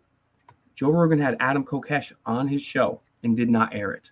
Why? Because Adam Kokesh tells you the one thing that they don't want you to hear, which is statism sucks and being a voluntarist is the only way out of this problem. Auditing Erie County, thank you for letting me double down on what DMA is saying here. What put you onto all this? Were you already awake and then you got into auditing? And regardless, how did you find out about auditing? And what was the moment that you were like, fuck this, I'm grabbing a camera, I'm turning the page, you know what I'm saying? What was the moment that got you off the couch? The moment that got me off the couch, and I can sum it up in 3 words: Bay Area transparency. Yeah. I mean, I watched this guy. He made it look so fun. But the thing about his videos, and not to mock him or bring him down or anything, but was the only thing that left me wondering, because I wasn't somebody who hated police and I always was back the blue type of person myself, was that, you know, his videos always start off with the police interaction. You know, you rarely see the full footage, the full video of how did we get to this point? Did he stand behind a police car, wait for him to look out the window, duck down, peek up, look down to get him to come out and be like, you're acting suspicious? Or did he really just walk around police cars? And so myself, I wanted to do it for 2 reasons. One is I realized that auditing was going to be big. It was going to get bigger and bigger and bigger. And there's eventually going to be somebody in my area doing it. So I wanted to give them a good auditor, number one. Someone with integrity, somebody who, well, if anybody watches my videos, they all know I don't cut anything out. I mean, unless it's over an hour long, I'm not even cutting down to walking through the hallways. I mean, that's the point. Like, if my video or my audit is over an hour long, I'll start cutting out, like, walking up the stairways or waiting in the elevator. Past that, it ain't happening. So I wanted nobody to ever wonder, how did we get to this point, number one. Number two, I wanted to do exactly what Bay Area was doing, or said he was doing, without showing the whole thing. So my video always started from the sidewalk, walking onto these properties, walking up to police cars, walking around, and got the exact same reaction that he got. So I knew that he wasn't, you know, coaxing reactions and making stuff up. So that's the 2 reasons that I got into it. And to go further on to people who want to get into this, there's a few things I have to say about that. Is number one, you better be prepared to lose friends, family, girlfriends, parent-in-laws, people who don't follow your cause and don't believe in it. You will be on the outs with them. It's just the way it's going to be. Some people you'll never convince. You can show them a police beating down a grandma who didn't deserve it, and they're still going to back the blue until it happens to them. You know, and that's where the saying, back the blue till it happens to you. But number one, if you're going to start auditing, my biggest advice is be prepared. You're going to lose friends, family. You're going to lose, your mom could stop talking to you. Like anything, Scott. You could lose a lot. Number two is that I think, you know, as much as I had to talk with other people who talk about, you know, being an asshole or being you know, using their rights to the fullest extent of their rights. And I personally think that it's important to stay professional, because you can make a cop hate the cops all day long. You don't even have to try. you're not winning until you get the bootlickers on your side. Because then when you got everybody on your side, you're winning. You know what I mean? There's when you can out-professional the cop or the government officials, and you can out-professional them, and you get that government lover or bootlicker watching that, and they're like, wow, what's going on here? I mean, that's when you're winning. You're winning everybody over. So that's a great point. Auditing area county. That's a great point. Another point that a lot of people, I don't think they understand, is the clientele that watches these videos. 75% of my audience is over the age of 50. All right. I would say 75% of the audience that watches these videos is over the age of 50. And I think that would, if the government actually knew it wasn't a bunch of punk ass kids calling them and redressing their grievances, I think that would wake them up in themselves a little bit. So staying professional, number one, is going to kindle to that clientele, number one. Number two, at some point, you're going to end up in front of a judge. You're gonna. Being an asshole, you have the right to.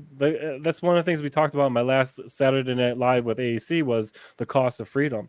Like, you have the freedom to say whatever you want. You can swear. You can do whatever you want, but it might cost you $10,000 to $20,000 after appeals to have your rights. So I mean, the cost of freedom isn't free. So I mean, like, fighting it out in the courts, and if you're any bit unprofessional, generally speaking, you're not going to get a fair thing in the first round of judges. Maybe not even in the appeals section. I mean, like, if you got to take your stuff up to the Supreme Court, you better have an extra $100,000 in your bank. And then these people are like, oh, just sue them. Well, these lawsuits take 3 to 5 years to settle. So I mean, like, all right, Lockport, for example, Lockport fucked around and they found out. Now I got to sue. Now I'm suing them. All right. I put a lot of money into attorneys and, records laws, and I'm not going to recoup any of that money for 4 to 5 years. I mean, I got people all the time on this Wyoming County audit where I sued them, and it's like about 1.5 years, 2 years old now, and they're like, "What's the update?" I'm like, "Yeah, come back in 2 or 3 more years." I don't know what to tell you. I don't know what you guys think. This is easy. It's not an easy, and auditing in itself is not an easy job. It can be fun, it can be exhilarating, but it's not easy. And to touch one more thing on somebody who wants to be an auditor, confidence is king. It's absolute king. Like, all right, these cops, nobody's accusing these guys of being smart. All right, these cops aren't smart.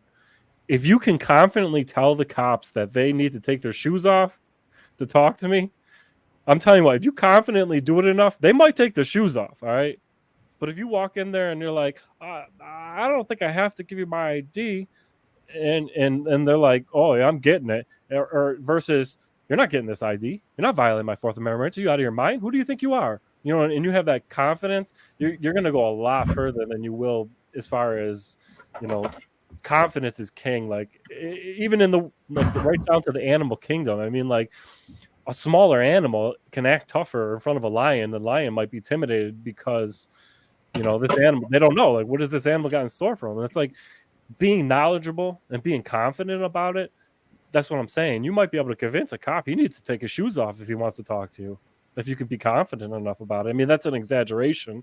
I'm sure there are dumb enough cops that might take their shoes off to speak to you, but you know what I mean? Like, that's what it comes down to. Like, someone who doesn't really know how to assert their rights and doesn't really know tells a cop that, trespassing and public property is a secondary crime, they might shrug you off if you're not confident. But if you go in there and be like, what are you talking about? You're not charging me with trespassing. That's a secondary crime. What was the first crime? Are you stupid? And have that confidence about it. It's going to make them think twice. And that goes a far, far away. Yeah, confidence is key, and which is what we're talking about when we were talking about dating too. It goes to anything. It goes to business, man. Like, if I walk up to a girl and be like, excuse me, could I get your number? They're gonna be like, get the fuck out of here. If I go up to a cop, be like, hey, I'm gonna need you to not try to violate my rights. I don't really feel like giving you my ID. They're gonna be like, give me the fucking ID, bitch. But it also goes to what Denver Metro Audits is saying too. In order to get some of that confidence, you have to do some of that experience too. Because I remember when I first started auditing, like, I've been an activist for years before, and I'd yelled at cops. I'd owned cops before, I'd cop watched before. But like, when I first started auditing, like we was running up into military bases and shit. And I'm like, yo, this is kind of scary. I ain't trying to get. I'm like, can you do this? Like, I was like, what the fuck? Like, we're driving. We're smoking weed in a state that's legal with no valid license, no valid registration. We're gonna park in the military base. Okay, cool. This doesn't seem like my whole life I was driving away from the cops, and now I'm like, okay, let's go right to them. So I was really intimidated. But then once you're out in the field, you're like, okay, well, if he does this, then I'm gonna say this. If he says this, I'm gonna say that. And and with that experience, you gain confidence. Just like in the gym. The first time you go to the gym, you ain't gonna know shit. But then once you go around, fuck around with them things, you know how to move. Okay, I know how to do this way. I know how to do that. And so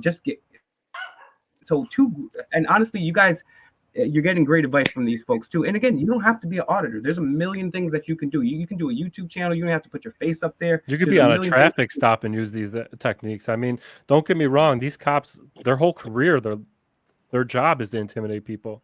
So they're used to like meek people. So when you come out with confidence, they don't even know how to handle it. Like you can own a cop just by confidence.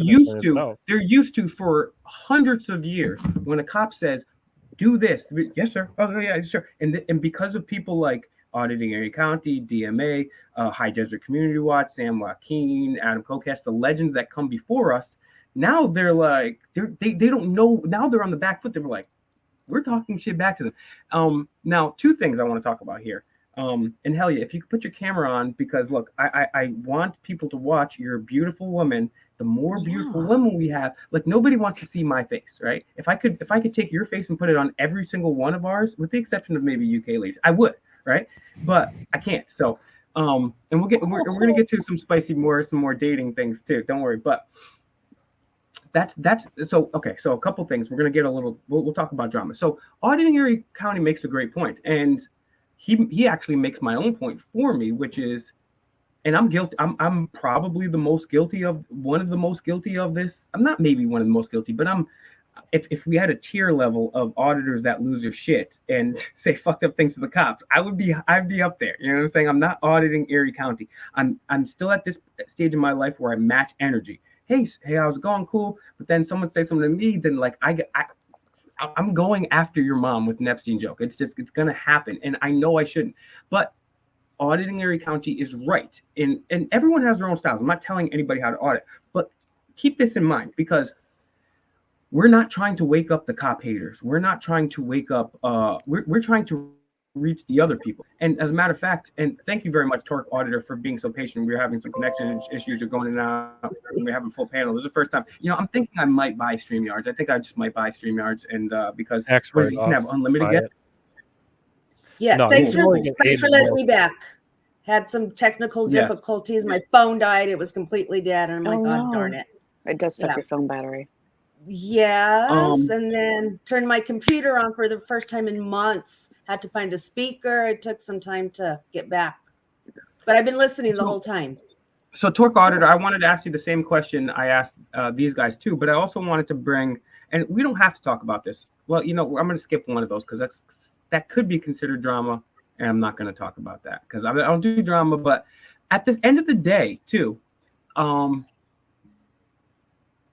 I hope Auditing Erie County doesn't mind that I say this, but he's like, hey, yo, I appreciate you doing that. First of all, I appreciate you for sharing that video.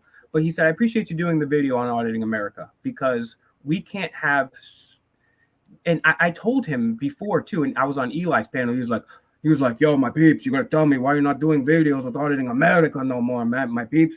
And I'm like, hey, I'm about to do a video on this. I'm about to drop it. And it took me a while to drop the video, because as a matter of fact, right now there's a guy that I know that does effed up stuff to kids, and I'm in a pickle because I know he does it, and also like I'm having to hold back, like dropping, and it's a metaphorical because I'm nonviolent, a metaphorical hammer on him, because sometimes you have to do research and get your ducks in a row. You know what I'm saying? If I would have just done a live stream and say, hey, Auditing America hits women, they'd be like, okay, great. But I figured, hey, let me bring on a panel of people who have firsthand experience. Let me talk to some of these victims. And the main point of this is I don't do drama. I'm not here for drama. This is not what I'm about. But at the end of the day, I liken it to a protest. If we're all here in a protest and then someone starts yelling, someone starts punching women or yelling racist things, we're going to say, get the fuck away from us. You don't belong here. We need to do that in the digital sphere too, right? We can't, and look, none of us are perfect. And I'll say this, there's some auditors that I don't even like them as people. I don't even really like them as people. Like, I wouldn't hang out with them. Not that they're bad people, but like, I wouldn't chill with these people. Like, I think I would love to chill with Denver Metro audits, get a beer, smoke some weed if he does that, and like pick his brain. I'm quickly finding he's like, his interest in my interest, and he knows more about my interest. Really cool, right? But and then we got other things going on in this community, and but at the same time, right? We have to be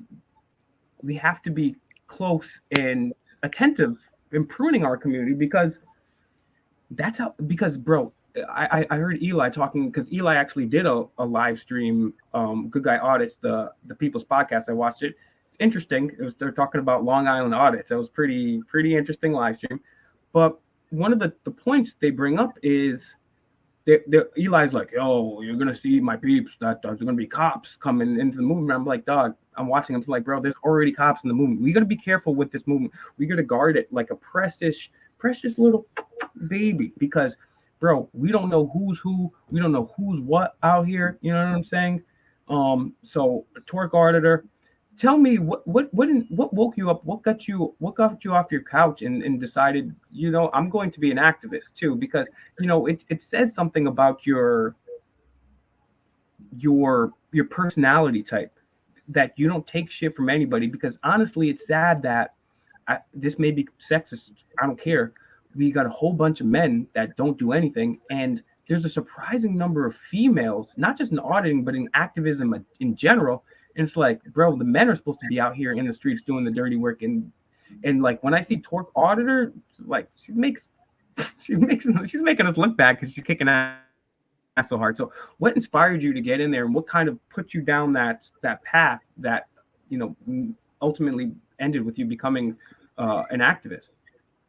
Okay, so kindergarten, they wanted me to drink my milk, and I was not going to drink the milk. They sent the milk with me to my classroom, and by that time the milk was hot, and I was definitely not drinking the milk then. So they took me out of the classroom, put me behind the door out in the hallway with my milk, and I'm not coming back into class until I drink my milk. I'm 5 years old, right?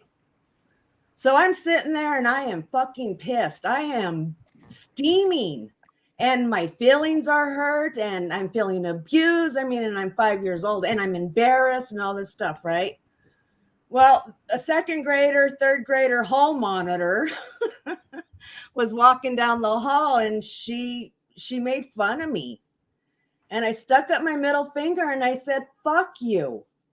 Because first of all, you don't know what's going on here. I don't need shit from you. I didn't need shit from the damn lunch lady, or my teacher. So it started at a very, very young age. I never really did good in school. Like, I was just not interested in school. And I ditched most of my classes. I'd go to the ones that I wanted to. I'd do my work if I wanted to. They were just giving me the grade, right? So, but when I got to my senior year in high school, I was lacking a history credit. So I took civics, and I hadn't taken civics yet. And like I said, what? They didn't even teach that in my school. I did not learn anything about the Bill of Rights or the Constitution whatsoever. I didn't learn how to have a bank account. I didn't learn that you shouldn't have 3 testes. All things in hindsight, I wish I would have known in high school. Right, and they did teach us all of that. They taught us economics, home ec. There was shop. There was everything. Life skills. Yeah. Yes. I learned how to balance a checkbook in 6th grade. Making pictures of the president in kindergarten, the flag, singing the patriotic songs. And I'm going to pause you for 1 sec. Torque Auditor, because obviously this is a long awakening story. We're going back from kindergarten here, but just notice, because we're in kindergarten, the first things happen. Okay, we're going to give you some pus and blood filled GMO milk, and if you don't drink it, we're going to send you outside of your classroom. And then there's going to be a hall monitor, aka a cop, a cop that walks around. I mean, this is, and anybody that doesn't know the modern schooling system, I mean, at least back then they taught you, at least wherever we went to school, they taught you like those basics. They ain't never taught me. I'm an OG. They ain't never taught me that shit in school. But that it's like it's literal. The modern day schooling is German Prussian training to make us workers for the Industrial Revolution. It's just think how sick that is. Hey, you're 5 years old. You don't want to drink milk? Okay, cool. Stand outside the classroom and behind a door. What the fuck, dude? Sorry, Torque Auditor. Like, dude. Yeah, I spent many years in education, and I honestly believe that schools now are prisons and factories to create more factory workers. Obedience is rewarded. And that's part of what the problem is now with all these bootlickers. Like I said, I didn't even realize there was this group of people. My attorney too, he was like, I can't believe there's a group of people out here that actually hate what you guys do. And I'm like, yeah, it's they indoctrinate you. That's what public schools are. They're government schools. You think that they're going to teach you? That's why they don't teach civics. Think they're going to teach you how to revolt against your government? They're going to teach you your rights. They don't want you to know your rights. That's a pure sign of corruption. The government, they can't even follow their own rules. And so it's an indoctrination. They teach you that obey and you will be rewarded, and your intelligence is based off of how much you can remember. Right.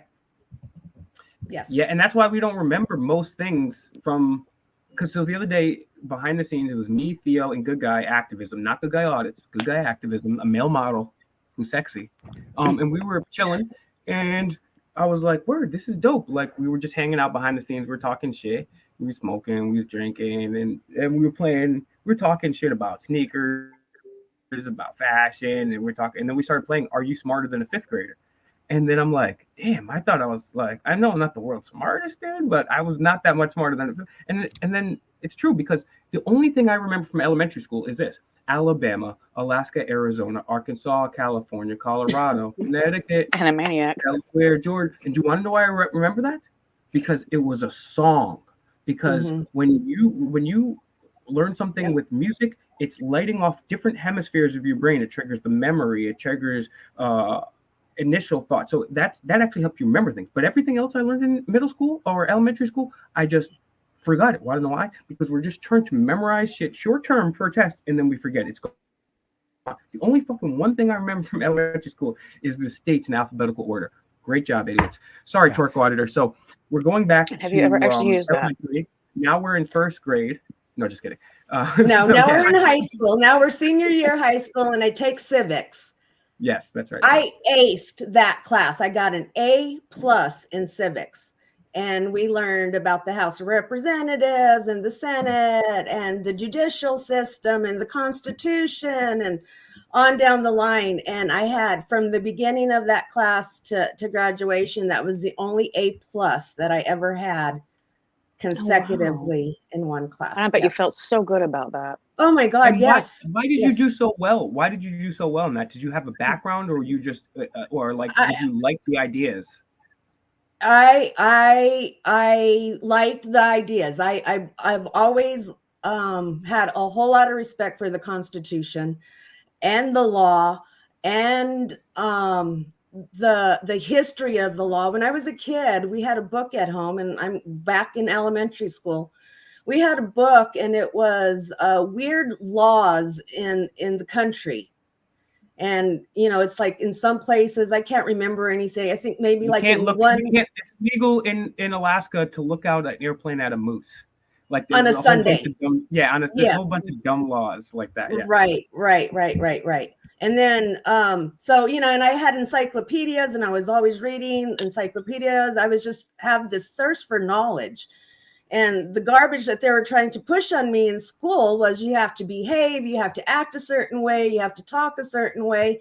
And I'm telling all these people, teachers, principals, everybody, that they're full of shit, you know? So you kind of had the background. Now, yes. How did you even find out about auditing? And then next stage is what made you say, all right, fuck this, I'm getting off my couch? Okay. All right. So, and I've only been off my couch for a little while. I'm not going to even lie. I got off my couch just for a little period of time. And there's reasons for all of that. First of all, I don't want to go to jail. And I know I will go to jail. And I really can't afford to go to jail. So that's why I haven't really audited. And but okay, so what got me very interested was very early on in 2020, right? Everybody's on the couch, right? And I don't know how I found it. I have no idea. But FakeMicRealNews was one of the first. Auditing America was one of the first. DMA was one of the first. And then Auditing Erie County came on board, and I'm like, fuck, I love that dude.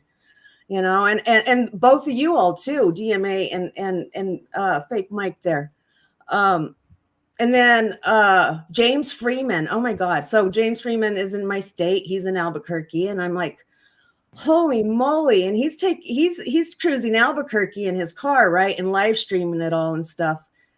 And I got to be to work in 2 hours, and it's like 4 o'clock in the morning or 5 o'clock in the morning. And James Freeman is still out there, you know? And I'm just like, you know, hanging out with these guys, like, just like I'm hanging out with you guys, you know? I appreciate what you guys do.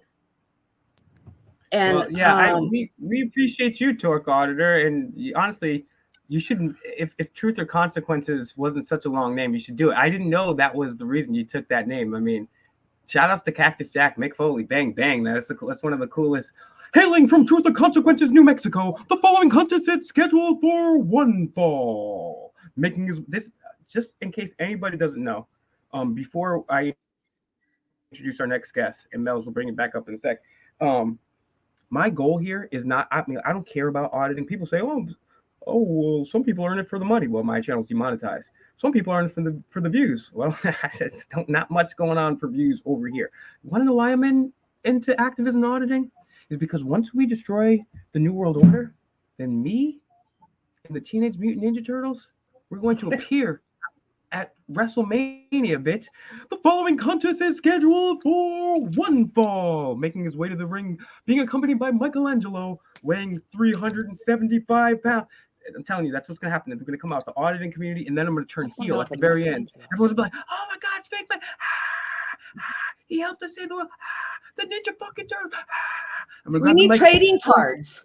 That's what we need. We need trading cards. Garbage pail kids. How dare you? How dare you? I was doing this for years, and you guys shitted on me. You laughed at me. Everyone's like, boo, boo. I'm going to turn heel, the fastest heel turn. Okay, so that's my goal. Anyway, so you guys can tell me the rest. I had a mainstream media, one of the news stations around here, said he wants to see Audit Con, where all the auditors go to one place and you can go get autographs, merch. Okay. Audit Con. Before I introduce the next panelist, and by the way, do you get some new ink there, everybody? Because it looks fresh if you did. So me and Todd, shout out to my boy Todd. Todd is somebody that follows literally every auditing channel. And long story short, he was watching Auditing America. He'd seen me doing some videos. And then I was in front of an establishment that serves circular, delicious, hot food in DC. And he was like, yo, I heard you saying some crazy shit, and the way you was spitting that shit, I memorized it because whatever. He was like, yo, man, he was like, I watch a lot of auditors, but yo, I got this idea. So here's the idea. It goes to Torque Auditor's idea and Auditing Erie County's idea. He's like, bro, you can't be on the streets forever. And I'm like, I don't have a choice. I'm homeless. Enrique found me on the side of the highway with the little wrap for food sign. Like, it's not an option. Okay, that was a joke. That didn't happen. But okay. He was like, all right, bro, you can't audit forever.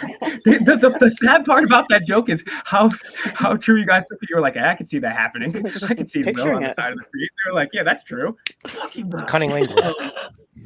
But so he's like, all right, bro, this is what we're gonna do. We're gonna write a book. And so we did. And I have a book. It is 94% done. I know DMA has heard of this book. I don't know if anybody else heard. It's a very famous book. Press 1 in the chat if you had, 2 if you have not. It's called The Anarchist Cookbook.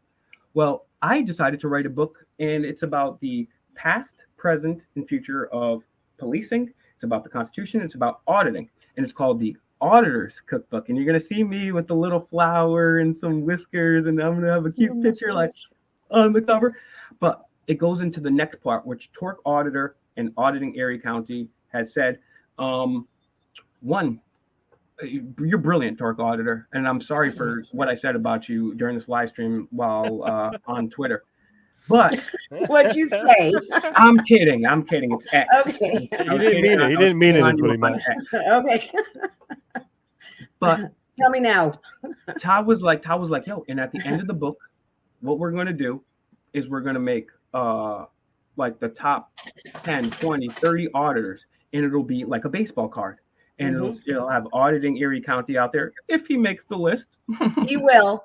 Undoubtedly, he will be in that deck. look at Auditing Erie. He's like, I better, motherfucker. He's like, I better. I just rolled 90 yesterday. And so you know, we'll have it up there. We'll have their information. You know what I'm saying? And we could be like, their stats. Got to put the stats. Exactly. How many arrests? How many convictions? How many lawsuits? Yeah. And you know how everyone talks about, oh, bro's IQ was level 99, and we're gonna do it like a video game. They're like, Auditing Erie, confidence 99, overall knowledge 99, beard 75. I could actually make us some video games like that. And but and then the other thing, Auditing Erie County, he says, once we come out with the book, then we have an auditing convention. We have it a 3-day thing. We can get people to speak, and then we have the Wu-Tang Clan perform on Saturday night with the bitches. So that's the goal, and I'm going to be talking to you guys behind the scenes about that. Now, without further ado, I'm going to introduce somebody that, if you've watched this channel before, you will be quite familiar with, and it's my boy True. True is not only an activist, not only does he have his own group, not only has he spent countless hours cleaning up parks, feeding the homeless, kicking real facts in the streets in real life, protesting, but he's also a dope ass rapper, and he has songs with a couple of my favorite rappers of all time. I actually brought him up earlier on the stream, Dead Prez, you ever heard of him? And Raz Kaz. And these guys are real rappers. They're not saying, there's not like these new rappers that have that are I feel like dying and I'm so depressed that I'm gonna kill myself and I'm gay. No, it's not like that. We're talking about real shit. You see this, guys? See that? Yeah, Will said you're gonna freestyle for us. True. Oh. Yeah, so let's hear it. Guys, so yeah, everybody, this is True. To your left, immediate left is Torque Auditor, Truth or Consequences. Then you've got Auditing Erie County. Auditing Erie County is Little Slouch himself. He quickly hopped into the auditing game and surpassed myself, which isn't difficult to do, but many other auditors. And it's not just in numbers. He also surpassed us. He honestly immediately put himself in a position of leadership, showed us a different way of doing it. And the thing I like about him most is this guy, he stands his ground and he follows through. He's not just gonna sit there, bro. Some of my all-time favorite Auditing Erie County video is the one, I forget where you were, but they tried to block you off. You couldn't walk there, you couldn't go there, and then you went back after you were successful. You subpoenaed all of them. People got fired. I mean, this guy's making real change. Amazing. UK Lady. I'm going to save UK Lady for last. Denver Metro Audits. So everybody subscribe to Denver Metro Audits. Tell them Fake Mike sent you. Everyone subscribe. Denver Metro Audits. Bro, this guy knows astrology. This guy knows tarot. This guy knows dating. And he's an anarcho-capitalist. He's the man. I have a new man crush. And now UK Lady is somebody I've just recently been connected with. And one more thing I say before, I don't know if Auditing Erie County can hear us, but we've got a special treat. And I just want to say, seriously, because I'm to Denver Metro Audits and Auditing Erie County, I really appreciate you guys, like, just sharing the video, man. Like, that's a big up, because I'm a small channel, and you guys helping out, man, that's really cool, man. You guys are really fucking awesome people. Auditing Erie County is doing something else to help us out over here too. You text me, I shared a screen up of a future audit that's a banger. We can play it at the end, advertising as it'll state. And so, guys, I know you guys don't like watching me, but guess what? Auditing Erie County is here, and he's going to debut a brand new audit. So again, thank you very much to Denver Metro Audits and Auditing Erie County for not only taking the time to be here and do us but to help us grow and here at FakeMicRealNews and this community. Now, UK Lady, you've got an interesting project coming up, and I'd be curious to hear a little bit about it. I heard through the grapevine that an incredibly wise, handsome, 6-foot man gave you the name for it too. Weird. You are so tricky. Anybody that's not speaking, if you could please. Yeah, go ahead. Go ahead, UK lady, and then we're going to get to the true perspective. I have been involved in activism for many, many years, and have always disliked corruption. So I've started a channel called Miscorruption Reports, and I will be covering corruption all over the world. So I've not started, I don't have any content, or sorry, misconduct, sorry. I do apologize, I've had a few joints, so. I've not got any content out there yet. I'm still playing with some ideas, but I'd love some ideas for people. If you've got stories you'd like to throw my way, I'm very articulate and I will hound people to the fucking death to get the truth. Yeah, I'm really looking forward to that. Myself and Theo have been working behind the scenes. Same thing goes for you, True. I don't know if you have a website. I've already told you this too, but if you need a website that you can live stream directly from, or anything else on the digital platform, if you guys need servers, VPNs, hosting, anything that you guys need out there, yeah, exactly. Rogue Spears in the chat. He says Dead Prez is great. Eat your vegetables. And guess what? Dead Prez were vegan before it was cool to be vegan. Damn, so suck it, you meat eaters. No, just kidding. I don't care what you eat. But True, man, you've been somebody that's been an activist for a long time, dude. You've done it all. You've seen it all.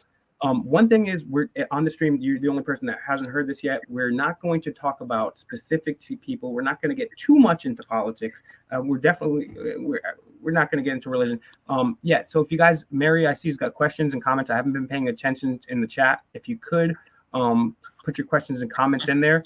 But yeah, True, man. What do you see? Because you've been an activist for quite a long time. 2023 is coming to a close. We got 2024. We got 2024 right on the horizon, man. What is the state of us as a group of activists? Are we better off? Are we worse off? What's on the horizon? What's on the horizon for you personally, man? Without probably trying to, like you said, not to get too far deep into saying specific words that are dirty words and all that stuff. I'm optimistic. I think that a lot of platforms that have appeared to want to shut people down, you know, high profile people like Alex Jones. I don't know if that's a dirty word to say on here, but I'm going to use his name as an example. Sorry about that. I brought him up earlier. Yeah. I saw your face like, that's a little. But I brought him up earlier, so we'll say AJ. We'll say AJ. I think by him being 5 years removed off of Twitter and all that stuff, and now having him returning, and not just him, I'm just using him as an example, but other smaller platforms, other platforms be getting returned onto onto major, you know, media outlets like that. I'm optimistic on, and another thing too is that Rumble is also kind of championing as being a free speech platform. But you know, I take all of these platforms with a grain of salt. As you know, I can't put my full entirety trust into all of them. Spotify is another one, but you know, I'm optimistic. I think, you know, we're still here. We're still able to conversate with each other, right? You know, you've been on my podcast before. Shout out to, you know, I'll plug it in here right here. The True Perspective on Spotify, Apple, iHeartRadio, YouTube, Rumble. Quick plug. But put that in the chat. It's True Perspective, TRU, True Perspective. If you could say it again, if you could say it 3 times. By the way, whenever you guys are promoting yourself, say the thing 3 times. 3 times. Say it 3 times. Okay. All right. 3 times, and then it's a must to put it in the chat. It's TRU. Okay, the True Perspective, TRU, yeah. Not E, no E. Yes. The True Perspective, no E. True Perspective, no E. True Perspective, no E. Go check it out. I've already got a couple episodes down there, and at first I didn't really like Rumble that much, because I just thought it was a right-wing echo chamber. But at the same time, well, we want to wake up right-wing people too. And at the same time, it's a place where True is able to have conversation with me and other guests that are far smarter and wiser than me that he can't have anywhere else. So check out the True Perspective there too. I mean, some of the guests that you've had on that already are pretty cool, and that is allowing us to have those conversations. Going to the chat here, Mary Hogan, she lives in Denver. She got a question. What are we doing to expose the homeless crisis? Well, the first thing, in my opinion, and I'll open this up to the panel, what we should do to expose the homeless crisis is expose the progenitor of the homeless crisis, and that's the Federal Reserve banking system. We wouldn't. I mean, there's always going to be homeless people. There's always going to be murders and deaths and stuff like that. But the number one way to stop homelessness is to gain back the power of our currency. Right now, we don't have it. The Federal Reserve Act of 1913 was illegal, unconstitutional. It was never properly passed or ratified, and it's against Article 1, Section 8 of the Constitution that says Congress has the right to regulate value and circulate currency. And since then, they've inflated our currency by like 90%, which is precisely the reason Denver Metro Audits brought up the fact that back in the day, my grandpa, he could work at the post office. My grandma didn't have to work, and he could raise 8 children. Were they rich? No, but he could still feed 8 fucking kids. Nowadays, because of inflation, I have to work. I have to get my clone to work. I have to find the guy in Grindr to sublet his house, and hopefully he'll work too. Like this is the major problem, right? This is a major problem. Another major problem is the illegal wars, right? Now, I'm all for a war where if you come up and you start killing people for no reason, then yeah, I'm going to fight you back. But soldiers already struggle with PTSD. But in my opinion, even more so when they illegally kill children in an immoral, unconstitutional war. That's a problem too. What do you guys think about that in Denver? If you want to start off, because you are in Denver yourself, and that's actually something we talked about earlier in the stream, how insane the people of Denver treat their homeless people. Yeah, I think that good point. The Federal Reserve and also government as a whole. I mean, again, we talk about people being propagandized and how people think that we have to have government. Without government, who will build the roads, right? And it's like, well, if you can't build a road, we could peacefully come together and cooperatively and non-violently build a road, right? Anyone can build a road. It's called the free market. But people are so propagandized that we have to have government, and when actually they're not the solution, they're the problem. They're the root of the entire problem. So for the people that really want to get out of homelessness and they're behind the 8 ball, because there's millions of Americans who are literally one paycheck away from being on the streets themselves.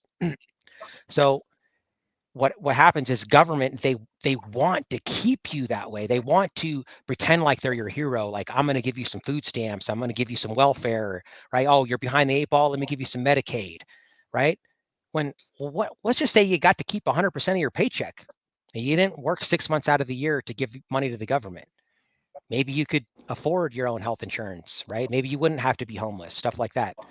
And I think that there's a better way of organizing society, and maybe we don't have to have rulers. Maybe we can self-govern. And do you think that perhaps helping? Oh, go ahead. Sorry. No, go ahead. Ask. Do you think maybe if we gave the homeless more of a voice and a stage to actually express their opinions, that could help their situation? I think that yes. I think that they, like I said, in Inglewood, they're already hindering the homeless. They want to make a war against homelessness here in Colorado, and they want to ban them from City Hall because they have body odor, stuff like that. So yeah, I think that they should have a better voice. But more importantly, it's just a tough one, because it's not just, there are some people that are homeless that are behind the 8 ball. But here's the thing, let's go back to just my spirituality stuff. And this is just me talking, guys. You can take it with a grain of salt. If you don't believe it, fine. But I'm going to speak my truth. Every single thing that you have in your life right now was brought to you by your own manifestation. Okay. Now, 99% of the people are on autopilot, and they manifest things just because they're just thinking things. But the way the law of attraction works is that your thoughts become your emotions, and then your emotions become your reality. That's how it works, guys. And so literally all you have to do if you're homeless and you don't want to be homeless anymore is you have to put yourself on the vibration of having abundance. That's it. You don't have to do all this stuff. You just have to feel it to be true. If you want anything, guys, if you want, I don't know, you want to make 100,000 a year, you just write it down on a piece of paper. every day, and you read it over and over and over again, and then you read it right before you go to sleep. Last thing that you read, and then when you sleep, your body goes up into the 5D. Your soul does, and you start manifesting. But what you thought about people? I assume, and I might be completely wrong, but I think that the majority of people that are homeless are vulnerable, even just through the homelessness itself. So how can we expect for them to be able to write that down on a piece of paper and make that action happen? So I've been homeless about 10 times probably. I have experience with being homeless, and I have experience of, you know, being rock bottom. And yeah, I have written down, I called it my God box. I'd write down, you know, what I need, and I put it in the God box. And at the end of the year, I put it in there and I just leave it to God, right? The end of the year, go back, and I'll be damned if I didn't get a car that I needed. You know, I went to school, you know, whatever, right? But, and I don't think it's so much about exposing the homeless problem, because I think it's already exposed. It's like, what do we do about it, right? And it's not going to be the same answer for everybody. Well, let me ask you a question. When you said you wrote down the things that you need, how did you write it down? I wrote it on a piece of paper, and I folded it up and put it in my God box that I decorated and dropped it in the slot. But I mean, what did you write? Like, tell me exactly what you wrote. I need a car. No. So you're doing it wrong. First of all, you're doing it wrong. There's two things, okay? Number one, when you're manifesting stuff, God's time is not your time, okay? So right, you don't even know how close you are. So many people give up way too early. You're manifesting something, and you're right there. And you say, oh, it's been a year, and I didn't get it. This doesn't work. Well, no. And you give up. But hold on, but there's more. There's more. You said, I need a car. Okay. Yes. The universe doesn't understand I need or I don't want a bad haircut. The universe only knows that you're talking about bad haircuts. And so you're going to get a bad haircut. You never say when you're manifesting, guys, that I need something, because the universe is going to say, your wish is my command. Here's some more evidence that you need something. And it's actually going to make it worse. It's reverse. When you manifest stuff, you say things as though you already have them. That's how it works, guys. Right. I have the car of my dreams. What car do you want? You want a Mercedes-Benz? I'm so grateful now that I have this Mercedes-Benz. That's what you write down. You don't say, I need a car. And I'll add one more thing to what Denver Metro Audit says, because he's exactly 100% right. And it's the wording is it's not even just the wording, which is important, but you have to feel like you have that car. Right. You have to feel it and believe it. Even more importantly than that, the last 6 letters in the law of attraction are action. So you also have to take some action, and they'll guide you with some divine moments. And that's something that we don't talk about enough. We do talk about it a lot on this channel, but the law of attraction, manifestation, and some of the other corresponding laws are these. We talk about laws all the time. We talk about this law and that law and case law, but these are also universal laws, and that human beings have understood, select human beings have understood for a really long time. And it's great to inform people about the laws and their rights, but I think it's also equally important, if not more important, to kind of, because that's the thing, right? They put us in this box. They think that because literally everything in the universe is a vibration. Radio, television, internet waves are all vibration. Light is a vibration. Even things that we consider solid are just vibrations, right? And atoms themselves are 99.9% empty space. And they've done experiments to show that your thoughts emit a frequency. And just your thoughts alone, with the double slit experiment, just your observance alone, to anybody that hasn't checked it out, look up the double slit experiment. Just by someone observing something, it can change the property of something from a waveform to a form of matter. Our minds make up far more of this world than we realize. And who does realize that are the people at the top.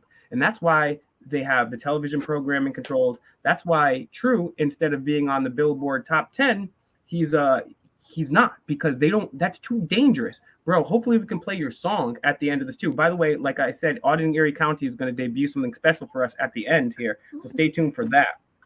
as well. Some of that fire content. I got a little clip from one for you guys, the little teaser. Yeah, it's gonna be awesome, man. So everybody go and check out Auditing Erie County, and stay tuned for a little bit. We're gonna. I mean, because so we get that lined up. About podcasting at some point too, because I love podcasts and I find it really fascinating. So you can sit and watch you guys, just chit chat sometimes and just shoot the breeze. You guys come up with great ideas. Yeah, I actually. So myself, I was recently on the True Perspective, and I asked him if I could upload it to my YouTube channel, and I did. But if you want to hear the whole thing, you have to go over to his channel because I muted out like large portions because they're just not thing. And I named it, Will Turpin Arrested, like this sit-down interview or whatever, just so people would try to watch it, because that's the unfortunate thing about my channel is like I could come over here, like if I give me a random name of an auditor, let's say News Now Omaha. And I like News Now Omaha. I've talked to him behind the scenes. I have no problem with him. So I'm just using that as an example. But if I was like, I'm calling out News Now Omaha, we'll get mad people watching this shit. You know what I'm saying? Mad people watch that shit. When I interview a U.S. diplomat, there's like 3 people watching. So I'm getting a little more creative. I'm not to the Auditing America level where every video is must see. Postal office goes crazy fast. But I'm working on it. I'm working on that for sure. I hope you get it. I really do. My hope for you, Mike, is that you do get the big numbers of subscribers. Oh, I don't care about that, honestly. No, I care about it because for 2 reasons. One, I think you deserve it. Second, I think you have a good message to put out there, and if people actually took the time to sit and listen, they might learn a thing or two. That's why I stick around, because I'm interested in what you talk about. I'm literally just a poor mouthpiece for the people that are in the chat. Quite frankly, and then the people that came before me. I that's all I am. I'm just a mouthpiece. I've just studied and synthesized information that people like David Icke, Jordan Maxwell, Michael Sarion, the people that came, Fritz Springmeier, Doc Marquis, all legends who have come before me. I was lucky enough to interview and work with a bunch of them, and unfortunately, there's a huge missing hole for that type of information out there, and that's and honestly, with just the auditing community alone, I think honestly the auditing community. I'll be 100% dead ass with you guys. When I first got into the auditing community, I was like, oh, that's cool, but it's not true thing. I mean, it's cool, it's part of it, but it's not thing.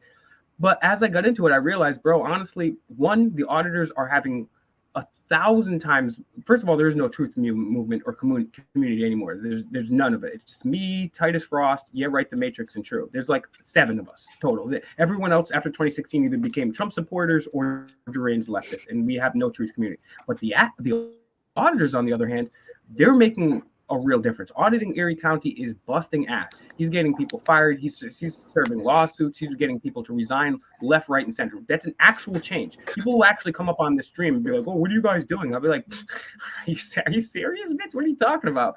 That the auditors have just been kicking ass. And on top of it too, I was one of those people, like maybe you could call me like a Long Island audit type at first, because I was like, oh, let's bridge the gap here. Let's bridge the gap. You can't bridge the gap.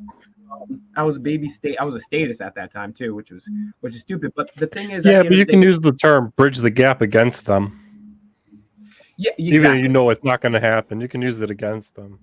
Yeah, there's no bridging the gap. Police are the #1 cancer on the planet because bankers couldn't operate without police. Child Protective Services couldn't steal your kid without police. Democrats and Republicans take away your right to spy on you without police. The police are probably the #1 problem. And when people, and I'm not picking on Long Island audits, he may just be naive, because I was the same way when I started. I was like, yeah, maybe we can do something here. Maybe we can wake up the cops. Nope, it's not happening, bro. It's not happening. The police in general, they're literally cancer. You can't wake up cancer. You can't bargain with cancer. You can't go and party and hang out with cancer. It doesn't work like that. You need to cut the cancer out of your system, metaphorically and non-violently speaking, of course. So what's your take on that, guys? And what's your take on some of the people in this movement? Because at the end of the day, like, Like what I mean, to me, all it takes to be in this movement is to not be a cop, not be homo, not hit women, and like you're pretty much good to go. I mean, are there any other things? I mean, and don't get me wrong too. There's people out there that like that have friends that are cops, that have friends that are this and that, or prosecutors. But then when you start friending these people after the fact, and you get a bunch of those friends, I don't know. What do you guys think it takes to be an auditor? Is there a specific checklist or an activist in general, I should say? I think you got to be ready for some action. Like for instance, some people spoke earlier in this podcast about Eli, the People's Guy, and Good Guy Audit going on talking about Long Island Audit. Now, one thing that I can say about Good Guy is I love the freaking guy. Mm-hmm. I think he's got some great content. I think he's excellent. I think he handles himself well. But to be frankly honest, I think it's time for him to file a lawsuit. The dude's had his rights violated so much. I've yet to see him file a lawsuit. I think he needs to start doing in that aspect. I think that. Let me ask you a question when it comes to this too, because this is something that's important, and I'll be honest with you, because I've had my rights violated a bunch of times. I've reached out to lawyers a bunch of times, and I am suing these people. I've had like 5 different things. I have one case left over my head. I'm going to court on the 31st of next month. The way I was thinking, since I couldn't find any lawyers that would help me, I was just going to wait till all the cases were done over my head, and then I was going to start pro se filing federal lawsuits against them. So do you think I should just go ahead and do it, or what's your take on that? I mean, that brings me back to staying professional, because if you don't stay professional, no attorney is going to take you serious either. Like I talked about, I was in the village of East Aurora, and I called my attorney. I'm like, yo, another one of these cops, he put his hands on me. It pisses me off. I filed official complaint, but they're going to investigate themselves, find no wrongdoing. I wanted to file the criminal charges, because if I did to him what he did to me, I would be in handcuffs. I'd be behind jail. I would, and I'm like, so what are the options? Can we call the state police in and file criminal charges against a police officer? She goes, yeah, but they probably won't do it. You can try contacting the county or the state attorney, Latifah James here in New York. But then she goes, you know what? We'll sue them, Dan. Let's sue them. I'm like, all right, let's see what they come up with their police report and or the investigation. If they come up with no wrongdoing, we'll sue them. But I mean, being professional in everything you do is another way to attract an attorney who wants to. I mean, like when an attorney sees your videos getting 100,000 views, and they can get some free advertising out of it just by simply suing somebody, and we both make some money. There's no reason an attorney don't want to do that. The problem is when you start cursing out cops and going off the handle, and you can't get the respect from both sides of the aisle, whether it's the cop hater or not. You're not going to get an attorney to do that. I mean, like a lot of people are like, oh, sue him. But like a lot of these people, 90% of auditors, 99% of auditors are going to say, hey, there ain't no attorneys lining up in a line to take on our cases and our stuff, because, they got to, half these attorneys, they got to play in the system. I mean, their job depends on the system, playing nice with some of these judges. But like when you can attract a good attorney, and I got a team of 3 of them that love my channel, that work with me. I got a civil, I got a constitutional, and a criminal attorney. And they'll go to bat for me because I keep it in a way that I know that if we go before a judge, they can argue it. I mean, one of my attorneys will say, I hate going to court sometimes, like defending a rapist. So where's the integrity in that? What am I really going to say in front of these people when they pull the evidence out versus, oh, this guy violated his rights. They love arguing my stuff. As a matter of fact, my one attorney just said to me through this Lockport case, and if anybody hasn't seen the Lockport stuff that just happened, I smoked him in court.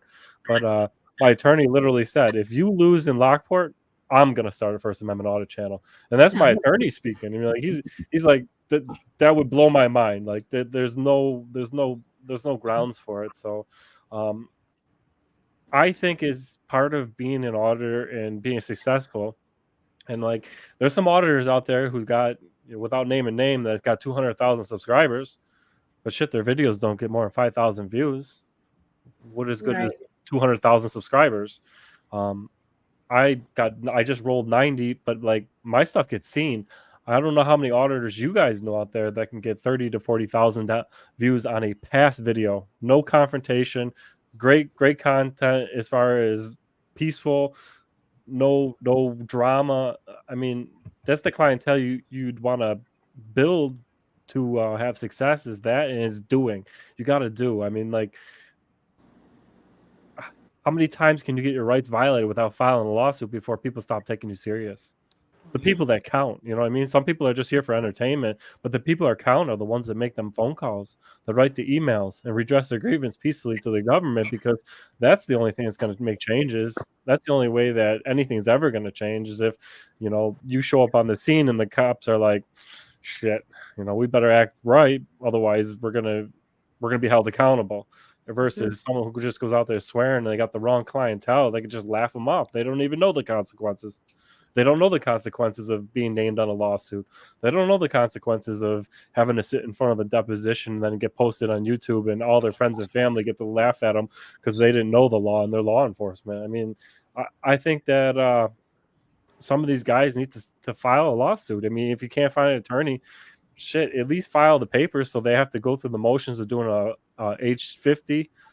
If you guys don't know what H50 is, as soon as you file notice of claim, the city or the municipality gets to depose you. I mean, they got to hire a lawyer, and they got to start taking it serious at that point. So I think that doing is a huge part of it. Yeah, Dan, and that's why I don't audit. I'm gonna hold on one second, Torque Auditor. I'll give you the floor. I just wanted to double down, and you know, auditing Erie County taught me a lesson. If I could go back in time and auditing Erie County was in my ear, I mean, sometimes I get so upset. I might do it, but honestly, if you guys can start off with a clean slate, I would agree with you, man, because you're going to get the lawyers to take you more seriously, and you're going to have a better chance of making change, and you probably get more money out of it. Mainstream media is another one to take you serious. The mainstream media is powerful. I mean, Lockport, they took 2 different broadcasts. I mean, one of the mainstream media's local Channel 4 news put me on for 7.5 minutes and slammed the city. I couldn't believe that. My attorney was like, in my entire time as an attorney in my entire life, I've never seen the news take up the side of an accused person over a city or a police department, and that's powerful. I mean, the judges got to see that. Absolutely, and that's exactly the case. True has to leave us again, guys. I want you to go check. It's up on the screen. Check it on Spotify. Check it on Rumble. Check it on YouTube. It's the True Perspective. No E, TRU. The TRU perspective. The TRU perspective. The TRU perspective. He's an activist. He's somebody that feeds the homeless, cleans up things, and he's also a great motherfucking rapper. So we're gonna put the sound, his link to my personal favorite song in the description here too. But True, man, thanks for joining. Any final thoughts for the panel here? Where can we catch up with you? Where can we donate with you? And what do you got in store for us for 2024? Yeah, Pete, sorry to make this so short. Will, hit me up anytime when you got this going on in a few days advance or whatever, and I'll hop back in. So Auditing Erie County has Auditing Erie County Saturdays, but we're doing Fake Mike Friday. So every Friday, it'll probably be between 7 and 9. I'll let you guys know. Everyone that's here, you guys are welcome back on the streams. I'll keep you abreast of that. But for sure, man. Okay, and we're going to do a one-on-one pause interview soon on my channel too, so to return the favor. Some of that free flow rapping I thought we were getting. But yeah, you could reach out at the True Perspective, the TRU Perspective on Spotify, Apple, iHeartRadio, YouTube, Rumble. I go. Most of my episodes now coming along now are likely to be live. Most of them are pre-recorded. Will's on, I think, 3 or 4 of them already. I think it's 3 actually. SoundCloud.com/truestpain, TRUEST pain. That's where you'll get most of my music from. And I also do a drinking horn business as well. The True Norseman Crafts, TRU Norseman Crafts. You can find that on Facebook and Instagram. And yeah, thank you, Will, for having me on. And then reach out to me again if you're doing the Fake Mike Fridays. I'll be more than happy to hop in. I appreciate y'all. Thank you. Bye. I want to hear some of this music.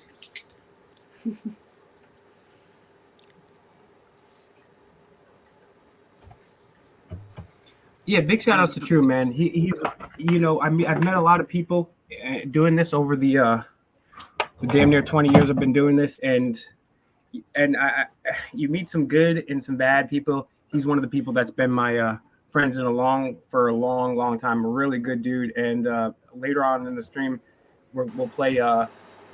If you Melons hear and I this, both love you are the his song. resistance. Say again. If you hear this, you are the resistance.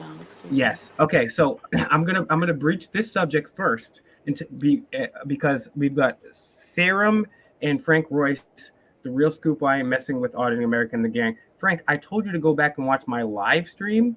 I did a live stream. It's called Auditing America: Arrested and Exposed. Just check out that video. And when you're done watching that video, you might want to go on to Auditing America and say, hey, I just unsubscribed to you because of what the evidence I was just heard. Frank, once you're done watching that video, I'd like to hear your feedback. Auditing America is not here because he treats his friends like shit. He steals money from his friends. He hits women, and he goes to audit, runs away from a skinny, weird dude, literally does the run of shame, and then he runs like several blocks, hides in a corner. I didn't think he was capable. I've done hundreds of audits. I didn't think that he is capable. And he hides. It's like the Blair Witch Project. You just see the camera on the ground, and this guy, he can't. He's so out of shape, bro. Literally, this dude used to make fun of me for drinking water. This guy drinks Pepsi, chocolate milk, and cigarettes. We park. We walk 2 blocks. He'd be out of shape, like. So some guy in the post office says, "Hey, get the hell out of here!" And he's like, and he immediately doesn't think anything. He just starts running. And the guy's like, "Be a man and fight me!" And he runs. Be a man. Be a man. He runs, then hides, and then calls 911. And then a cop comes and he. Yep, and then he snitches, and then he uploaded it. That alone, literally, Auditing America is just off that video alone. Like, in order to be an activist, you have to be an activist. You can't be a bitch. So that alone, even if he wasn't hitting women, he's out of there. He's a fraud. I wish I would have realized it sooner. I am not a psychologist, but I think he was a narcissist, and it was my first experience with a narcissist. So I agree. And I didn't like the way he treated you probably about 6 months ago. I can't remember where you all were, but I'm like, I can't believe he's treating Mike that way, and that Mike's not like, Mike's just, he's just laid back, and he's just being cool about it. But I'm like, oh my God, not cool at all. Narcissism is good. Yeah, bro, and man, and this is something that he's been arrested for. And don't get me wrong, just because you're arrested doesn't mean you're guilty of a crime. Because shout outs to Live and Direct on the Air, he's gotten 6 or 7 people now who are wrongfully convicted out of jail. And at the same time, part of the reason I stuck up for Auditing America at the beginning was I was like, yo, I heard you got locked up for some domestic shit. And he's like, yeah, people try to throw that in my face, but me and my girl had a fight, and the cops came. Of course, they're going to take me, but it was my girl who bailed me out. We're still cool. So I was like, okay, cool. Because even, I brought this up earlier, even Andrew Cuomo, who is somebody that I dislike, and I'm just going to leave it at that. He's a prime candidate of somebody I dislike. But when the woman said, oh, he's doing this, he's doing that, I give everybody the benefit of the doubt. I just because someone accuses you, anybody right now can literally, Yum could accuse me of rape. Right now, she could accuse me, and I would have to go through her. I've never met Yum a day in my life. I don't know who the heck he or she is, but anybody could do that, and that can happen. So, yeah, check out that video, share the video, because he does not belong in this community. I really respect people like DMA and Auditing Erie County. I really respect people like Mel's. Like at Torque Auditor, this is the first time we're conversing, although we've conversed in the chat before. People like True, man. People like UK Lady. These people are the salt of the earth, man. And this is what unfortunately has to happen. I never wanted to talk about that and do drama, but unfortunately there are certain people in our community that do not deserve a place in our community. And as Auditing Erie County said, if we don't take care of the people that are in our community, then we're no worse than a thin blue line, because what does the thin blue line do? They cover up, they do all sorts of stuff, and we're supposed to be the good guys here, right? So yeah, I don't even think he wants. I don't even think he wants to be a part of this community because he's all about himself, and he's like the one man auditor, not part of the community by his own choice, I think. Now I got some real drama though. This is real drama, okay? Okay. DMA, what is going on with Deanna and Yum? What the hell, bro? Jeez, bro. I mean, we've got some drama here. And first of all, Yum, are you ever gonna tell us who the fuck you are? Yum is the most mysterious person on the internet. I think Yum and Deanna are the same person. Well, I was kind of wondering. I was like, that's got to be the same person, but no, I guess there was some drama, and I never had any problems with you, Deanna. Is it Deanna or Deanna? I say Deanna, but I don't know. It could be either or. It could be both. Let us know if you can spell it out. Deanna. Deanna. I never had any problems with you ever. Like, I know that you were. It was what's his name? I don't even want to say his name. We're not doing drama and all that. No names, but that guy was talking trash on me and saying, "Oh, don't talk bad about my moderator." And I was like, "Dude, she's my moderator too, man. What are you talking about?" I wasn't talking trash about her. I don't even remember what it was, but I wasn't talking trash about you. I think it was some type of misunderstanding. I think I explained that in the live stream. I don't even remember which live stream it was. That was a long time ago. It was like a year and a half ago or something. But if I removed you as a moderator, I removed probably 50 moderators. I did a whole live stream on it. I had rogue moderators. People were blocking people left and right. So I had to just get rid of a bunch of them. I kept like 5 or 6.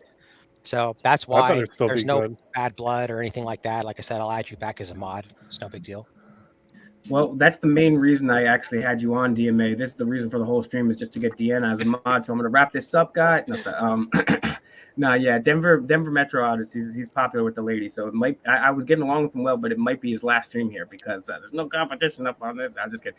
But we already got a cool beard. I mean, come on. But all right, I'm gonna start winding this stream down, even though I don't want to, because shit, I've only worked 7.5 of my 16-hour stream, so we'll kick it for a little bit longer. But we're gonna play the clip of auditing Erie County, and then I'm gonna get my my second green tea for the second half of this shift here.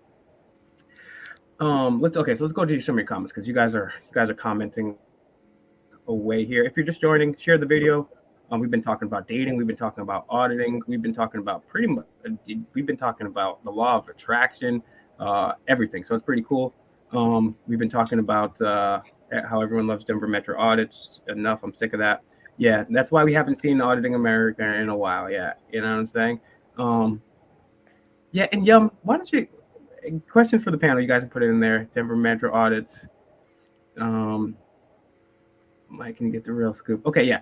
Shout outs to Maria. And shout outs to everybody that joined the panel today too, man. Pardon me.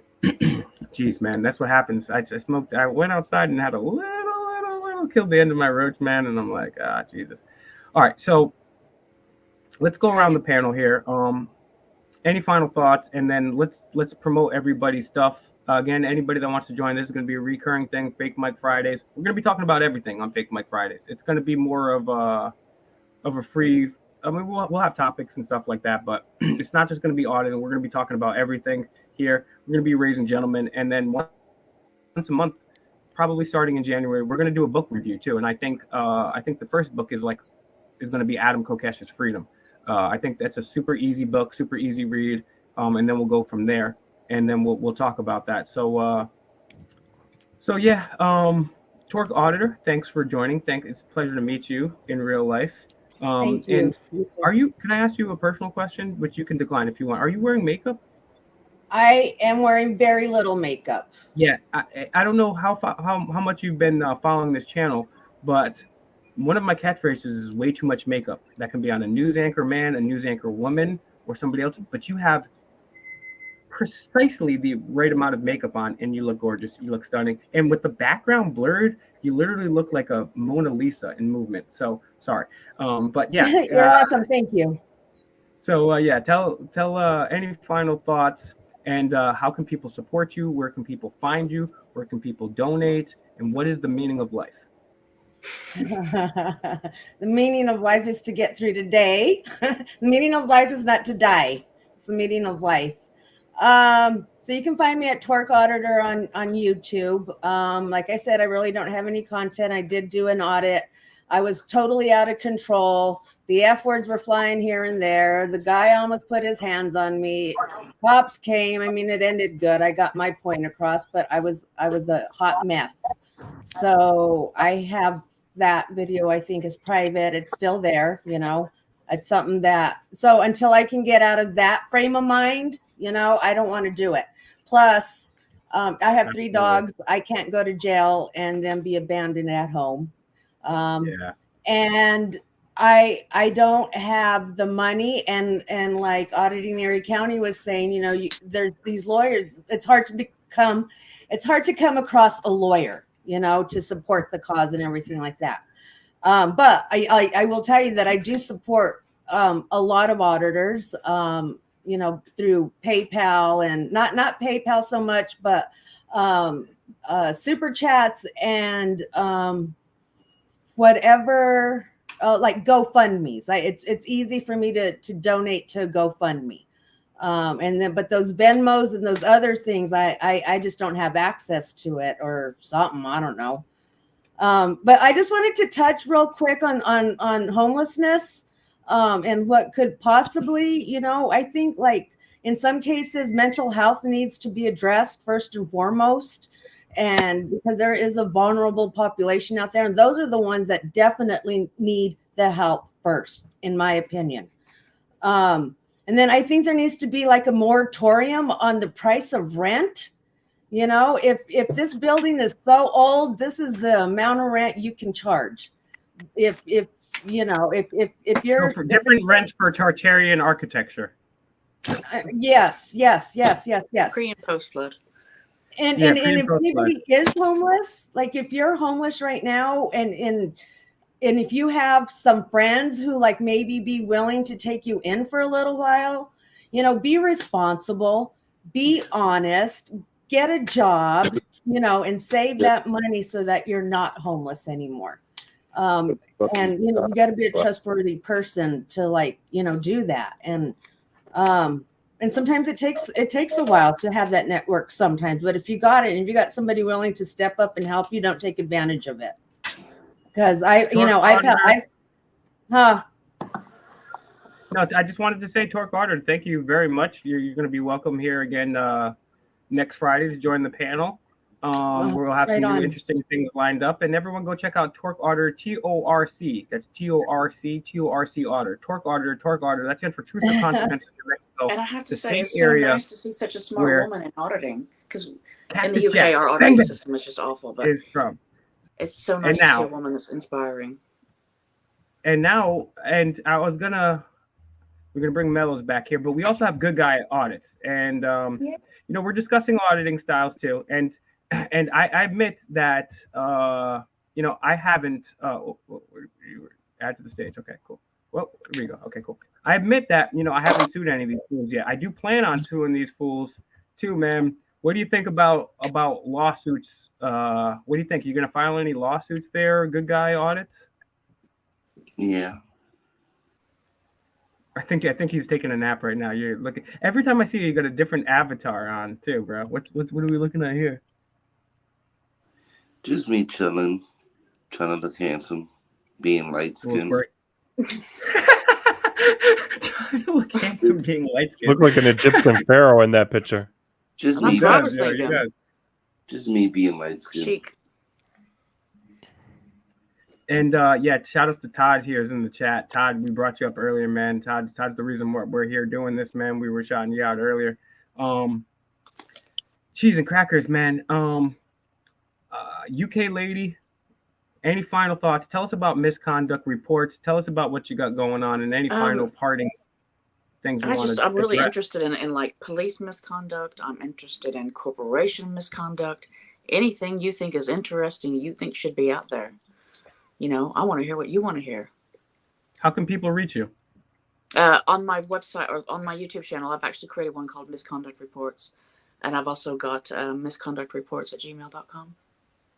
misconduct, MISS conduct, not one S, two S's, misconduct reports, two S's, misconduct reports, misconduct reports, two S's, conduct reports. Send her an email. She's going to be uncovering corruption. We just created her dope ass website.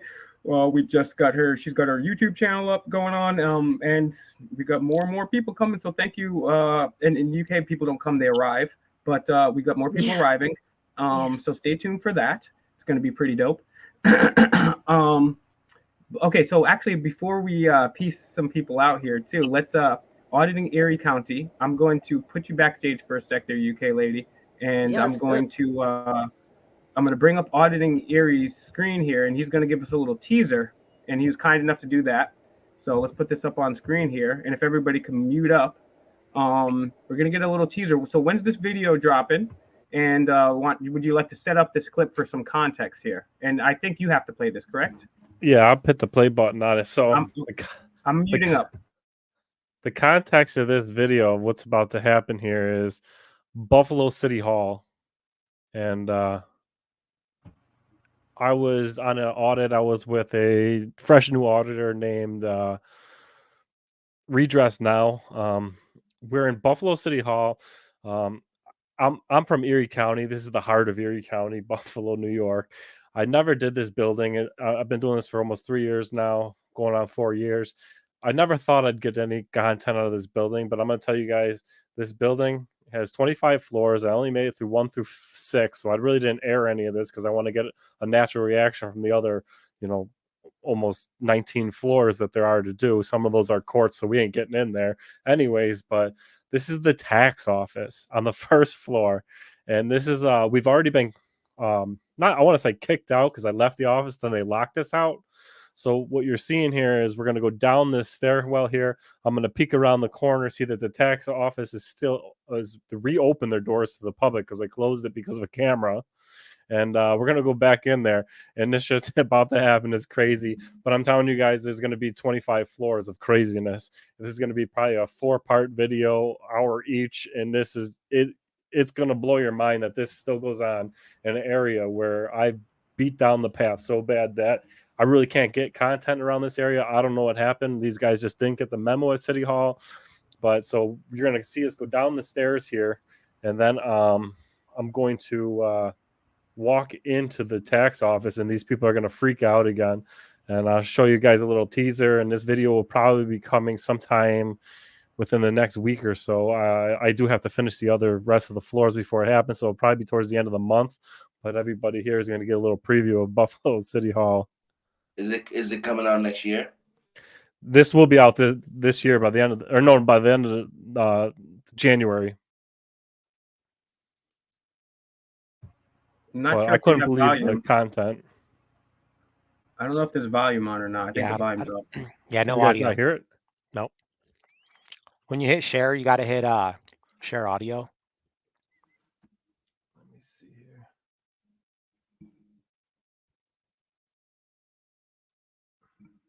Yeah, anybody that doesn't know, share the video, guys. Share the video. Auditing Area Con is going to pull it back up. Yo, I've been to Frank Royce, man. I got some merch. I got merch ready. I got hoodies. I got everything. I got hats. I got whatever you want. Just message me, FakeMicRealNews@gmail.com. Yeah, I've been up to the Buffalo City Hall. I audited that. And that yo, if anybody, I think I remember that. I remember you guys getting thrown out of there. We were up there for a while. I confronted the mayor. I don't know if we got thrown out. We were there for a while. I forget. But the thing I remember most out of that was there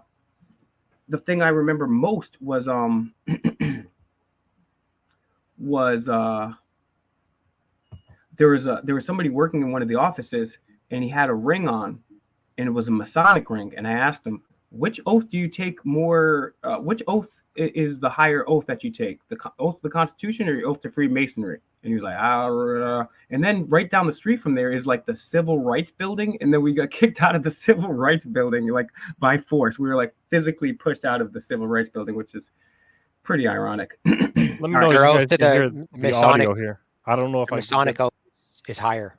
Of course it is. Yeah, he wasn't going to. I don't know if I got the audio playing here. Let me know if you guys can hear anything. All right. No. having a hard time figuring that out. It says for share. When you hit. You muted DMA. Okay, so when you hit present, then hit share screen, and then on the bottom left, remember we had this problem last time. Hit that thing that says also share tab audio. Make sure that's clicked on. It's clicked on. Yeah, I don't know why. You got it? Is it a YouTube video you're playing, or what are you playing? It's in Windows. That might be why. Do you have like an unlisted version on YouTube yet? No, I don't. I don't know if it'll play with that. Yeah, it might not. I don't know. It says here to share audio, share a tab or screen instead. Share tab.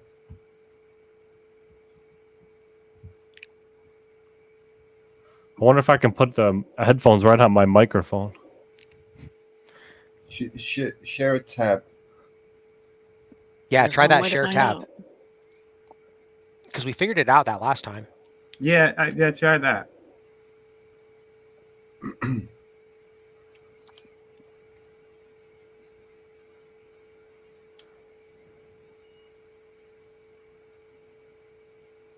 Yeah, guys, if you're just joining, share the video. Make sure you're subscribed to Denver Metro Audits. Denver Metro Audits. That is Denver Metro Audits, man. Let them know Fake Mike sent you. Auditing Erie County. Auditing Erie County. Auditing Erie County.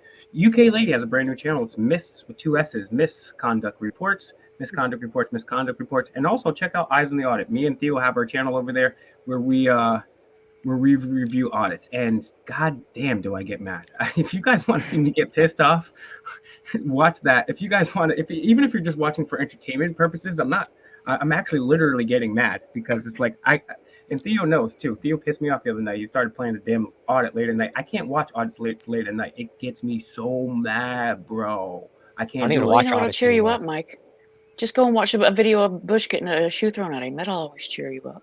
Yeah, or Bill Gates with the pie in the face. That always helps me, you know. That's always like It always cheers me up. Hey, Frank, you should definitely cop some of that merch, bro. You got some badass merch. Think, Mike. Yeah, man. It's clean, bro. You got the flat brims and all that. Where do you get? You got like someone that does it? Because all my stuff is done through Teespring. I'm not really too. I got you, Denver Metro Audits. I got a guy, and not only that, he's a guy that he's on our side. He's woke. He knows everything. Not everything. I hate Teespring. Try that. All right, let's see if this will work here. Yes. Yeah, we're good.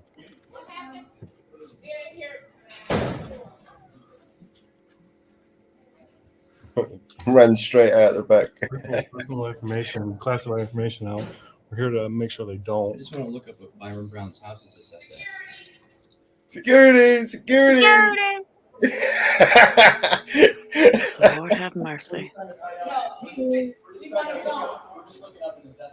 He gotta go. This is not assessment. It's public information right here. This She is not needs to use assessment. correct grammar. But we asked them before. Aren't these assessments right here? No, they are not. They're closed. They're not closed. Yes, guys. How am I closed?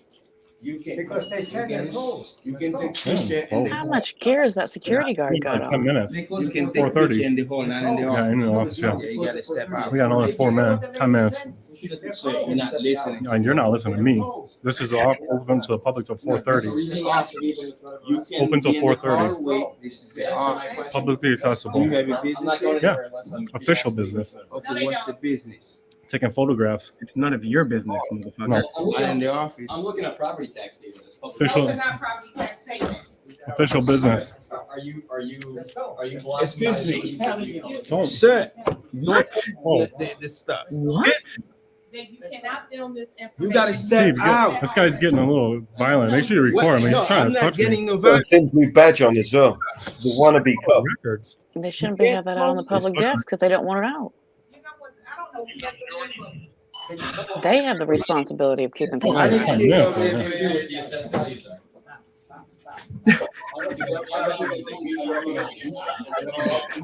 A little bit. Records one.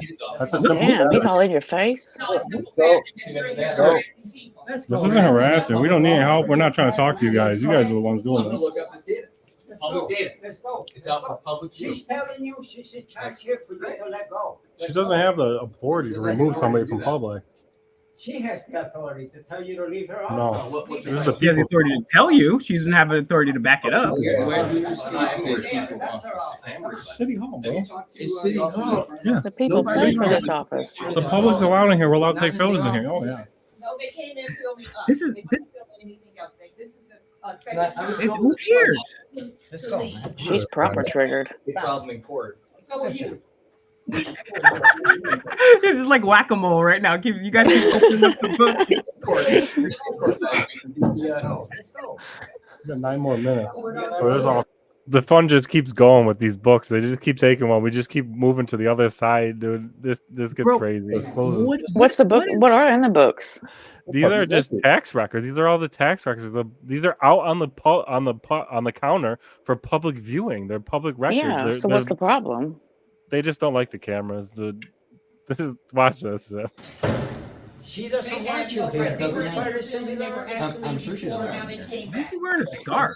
Call the police. Get him out. Yes, Yes, please. Call Call the police. Call the police. These guys are here in City Hall. Look right What here. a waste of time. Right here. Assessed value. School tax assessed value. Sewer rent assessed value. City tax Customers, assessed yeah, value. correct. Open to the public. They're the ones that are creating the scene here. Ask anything. We told you more information than we needed to. Well, Girl. You're not customers, you're bosses. You're bosses. Your bosses. And there are assessed values right here. Land assessed grab value. those for me. Assessed value. Yeah, grab those. What are you doing? Fucking hell. Open to the public. She's gonna slap your hands and make you fucking go and sit in the corner next. You guys nuts? It's so silly, bro. What the hell? We're not denying you, but you're not supposed to be in here. You could be in there all. We're not denying you, but you can't be Anywhere here. the public's That's what they allowed. told you. This is the office. Is it public? Why can't you understand That's that? the waiting area. According to the Constitution. Where you guys see it nuts. say is a people office. These guys are crazy. In the case law and the fact that So he doesn't want to be involved. He knows this is you bullshit. see signs that say it's private. It's like they're allergic to the camera. Yeah, this one. I'm working on this one. Let's get him. He's trying to hold your hand there. Yeah. Damn, you could have got his number. I'm not attacking you. Yeah, you are. Attacking. That was clearly an assault, mate. He But needs to them put some damn lotion on.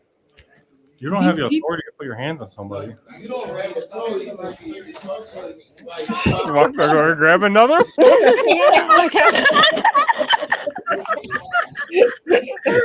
Nuts. Look at her Oh, face. she's so mad. Look at her. She's triggered, man. She's got Ah, Nuts. dude. Out of her gourd. This lady's crazy. For Gord. What do you mean, come on? This is so Don't close the door. funny. Don't dog. yet. Yeah, close it, lock it. So the police get here. You can't lock us in Are here. you detaining us? You can't lock She's us got in that here. proper mad face on. Look at that. I think it's denial of service. Grab another one. Here you go. Records away from us. They're out on the counter for people to look at for transparency, and these people want to take them from us. I mean, just amazing. After all the years that people have been auditing, that people still think that Here and look up you assessment. can do this to That's people in public fucking record. City Hall. It's there They for wanna a get this reason, so online. people can see it. Incredible. Watch for the hands. The hands are coming. Oh, Hey, can you tell us? You give it away. the magic jazz hands. He really wants to hold your hand. Office assess that? She's triggered, man. Isn't it the office where you can get that information?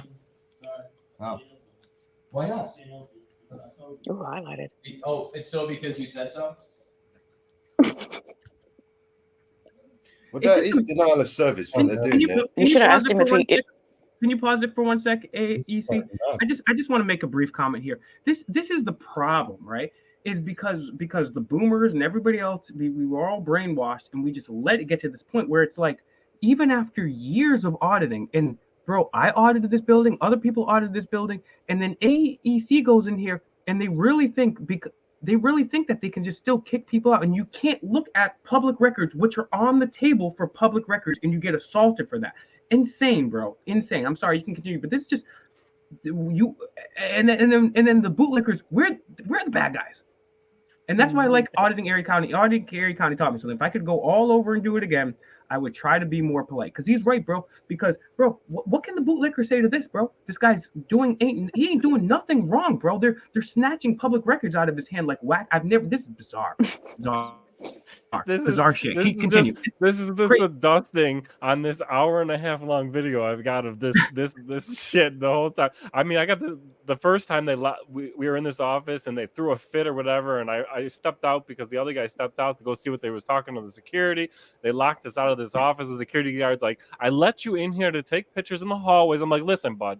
You didn't let nobody do nothing. All you did is to make sure that we didn't have a weapon when we came in here, all right? Your job isn't to decide what somebody does in here.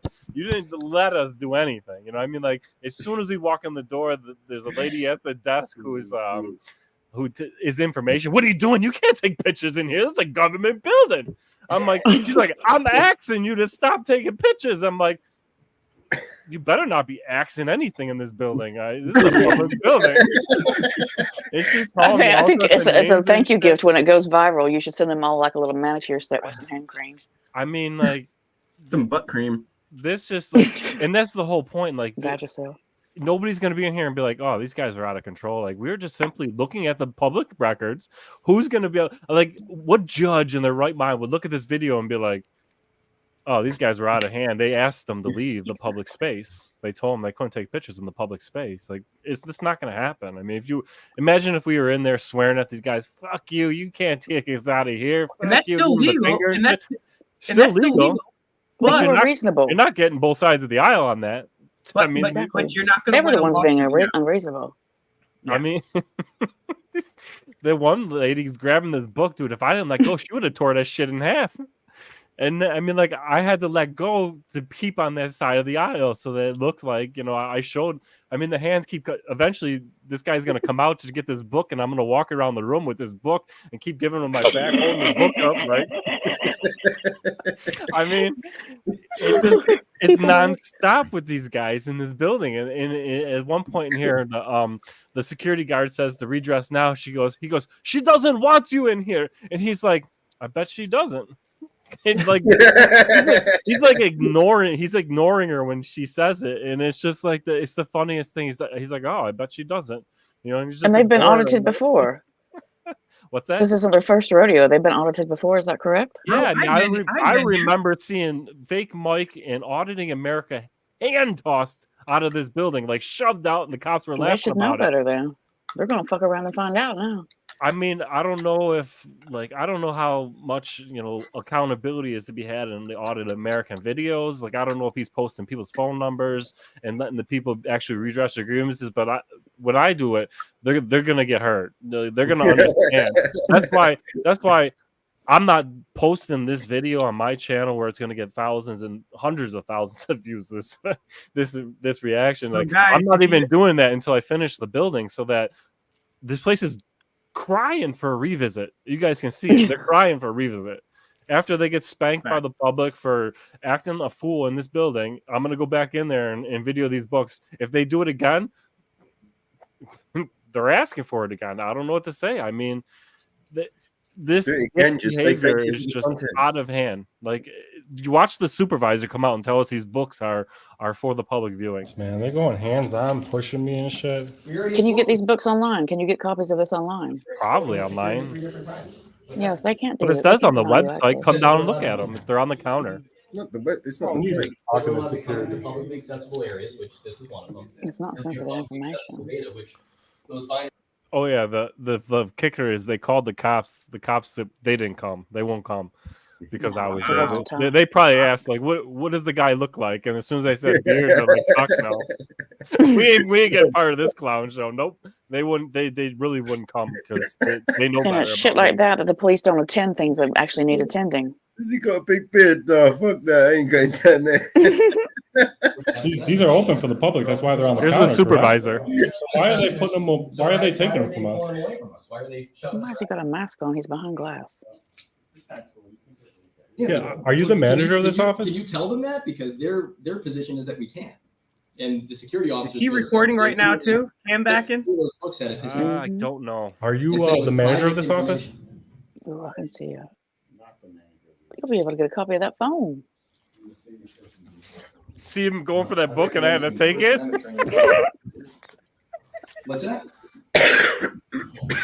Yeah, these books are open to the public. I don't understand why. He even just said that, didn't he? Out of our hands. They got the security grabbing us and stuff. It's crazy. He literally just said, "These are for the This public." isn't full. This is open to the public. That's why it's on the counters. Yeah. Did he say these are for the public only? Yeah. Yeah, he's recording. I'm talking to you. This office closes at 4:30. All right, thank you. Can I get your name? My name's Dan. I just first name. You know, what's that? Well, you're a public employee. I mean, it's just would be the right thing to do to say your name, who you are. I can't get your first name even. I'm telling you my name. My name's Dan. I don't even work for the public, so I don't even have to necessarily say that. What's that? Did you wake him up from a nap or something? You got some lawyers too. I mean, They've still got COVID over there. You personally have it, or the city has it? No. What's with the mask? I don't like Don't say that word. Another thing. That's another word we don't say on this channel. Oh yeah. yeah, an official capacity. I'm a citizen that pays taxes, and I'm down here. I'm just asking your first name, just for to be formal. Can I get your first name? I'm not that. You're not Why gonna are get you it. We so eventually scared to shame give this your guy name, to give bro? him his name. We eventually shame him to give him his name. Good. Good. Politely shame him into Look it. at all the pictures that are needed of that one. I don't know how you keep your cool because I'd lose my shit. Who's your name? That book's gone already. They're all behind him over there in a pile. He's guarding the books like a gatekeeper. Can I just get your first name? And this is what happens. He's cam backing right now. That's what he's doing.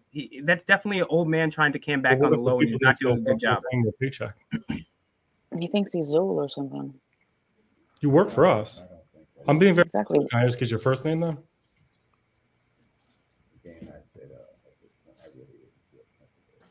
Well, what if the people didn't feel comfortable paying your paycheck? That's right. You work for us. You got to I'm being understand how very to work cordial these with you. people. I'm not being rude. I'm not swearing at you. I'm not being disorderly in any manner. I'm just simply asking your first name. Dan, like I said, right now, not very comfortable. You can't even hear this fool. And Well, he's recording himself doing it as well. if you want a service, He's probably recording himself the whole time because such a boomer doesn't know what he's doing. Got the camera He's facing probably got it him. on TikTok. I just want to know one last thing. As a public servant who works for the public and the public pays your paycheck, don't you think it would be appropriate to give out your name? Ooh, good Your name is public record. it is. Your salary is. Everything about it. You can look that up or something too. How would I look it up without even your first name? Well, you have full access to all the records that are public. No, we don't. They literally took most of the public records away from us. They come out here and put hands on us. They literally took them away. I'm gonna take away your ball. We can get info for District 11, but I guess that's it. All right. So if you don't want to tell your name and you don't want to be a public servant, then you're dismissed and you can go back to work. I don't need your help. Oh, I love that. You are dismissed. I mean, it's being firm but being professional at the same time. It's just the way it is. Setting those boundaries in a polite Give me a manner. minute. I'll be on my way. You got to treat them like children. No, I don't need any other help. You're dismissed. I need some help. Can I get the assessed values for Mark Poloncarz and Byron Brown's homes? So people watching that don't know who Mark Poloncarz is and Byron Brown. Byron Brown is the mayor of Buffalo, and Poloncarz is the executive of Erie County Executive. So we're asking for their assessed values of their house. Poloncarz live in the city? Do you have addresses? No, I'm asking if you can look them up by name. There's names attached to those records. Yes. I said, do you have addresses? I don't, but you can provide them, correct? We don't You even can want look the them up by address name. because we don't want to be associated with knowing where he lives necessarily. I could probably give you tax ID numbers. What's the question again? Can you tell me the assessed values for the homes of Mark Poloncarz and Byron Brown? Sure. Let me see if we can get Good that. point, auditing in Cary County. We don't want the address. We just want to know the price. And this is Mark. Yeah, we don't want to be associated with, something happens to his house. We don't even want his address. Taking pictures. Facts. Big facts. They've left one He good turned book out around to there. go do it. He goes, it's 4:30. It's closed. We'll just have It's to got come. mail that. We'll be We'll back. just have to come back tomorrow. Stop in and ask. tomorrow morning. Guess we'll have to come back next Watch, time. watch here. Is it 4:30? It's 4:30, 28, 29. 4:29. Let's start heading out. You could ask for Moses. Boom, he gave his name. He was, you hear him, What was your name? You can hear him say, "You can ask for Moses." We finally, he took it enough times where we cordially and shamed him into it. He's finally like, "You just ask for Moses." He gave his name without, because he was shamed into it, like straight up. There's no other way. There's no reason he gave his name out other than, it's sad that you've seen what it took for me to do that to him. Like, we pay your taxes, we paycheck through taxes. You're a public servant. You're not going to give your first name. And I couldn't have done it more polite, more cordial. He couldn't have looked like a fool not saying his first name. Exactly, man. It's a shame that we even have to shame these people into saying their first names. Like, ridiculous. The absurdity is just crazy with this. Hey, Moses, you said? Yes. All right, thank you very much, Moses. See? That's what it took to get his name. You just said it the first time. It's a good way of handling it. Oh, no, we're close. Gorgeous floors. We'll be back. Don't film me. Don't film me. Oh, he didn't like that. I think I just saw his hours fall out. Please know better to come. Close at 4:30. Well, I don't want to run from the police. Are they coming or not? Did you call them? You didn't call. Why didn't you call them? Okay, the building is closed, sir. You have to leave. Can I get your name? You don't need my name. You put your hands on me. You assaulted Oh, the him. heck you didn't. We got it on. You know. Give him your Our name. security is not required to carry a badge in I got America. it on body camera. I got it on that camera. This camera. You put your hands on me. Hand on the workers Yeah. in the office. No, we I never tried touched to them. move you away. Oh, you tried to move me by not putting hands on me, huh? You're doing a get line check on you. So he's at least admitting he put his hands on. At least admitted he put his. Can I get your name? Can I get your name? Can I get your name? I'm glad you can tell time. You put your hands on me. I'd like your name. What? I like your name. You put your hands on me. I'd like your name. You don't have to know my name. When you put your hands What's on your me. name? What's your name? I The told building you. is I'm closed. Mr. Erie County. The building is closed. I get that, but I'm trying to catch your name. Okay, bye. Your name? Then bye. Your name? Don't worry about my name. Worry about your name. Let's go. Let's go. Worry about your name. It's closing 4:30 right now. So how do you complain about these idiots? No, I haven't done. You know. I haven't done anything yet because, like I said, I want to finish the rest of the floors. Because if I put this video out, they're gonna get pounded. The whole building's gonna take training, and we're never gonna get a natural reaction from everybody else in the building. And let me tell you, like, this is just the tiny bit of the iceberg of Buffalo City Hall. Like, there was a tax office where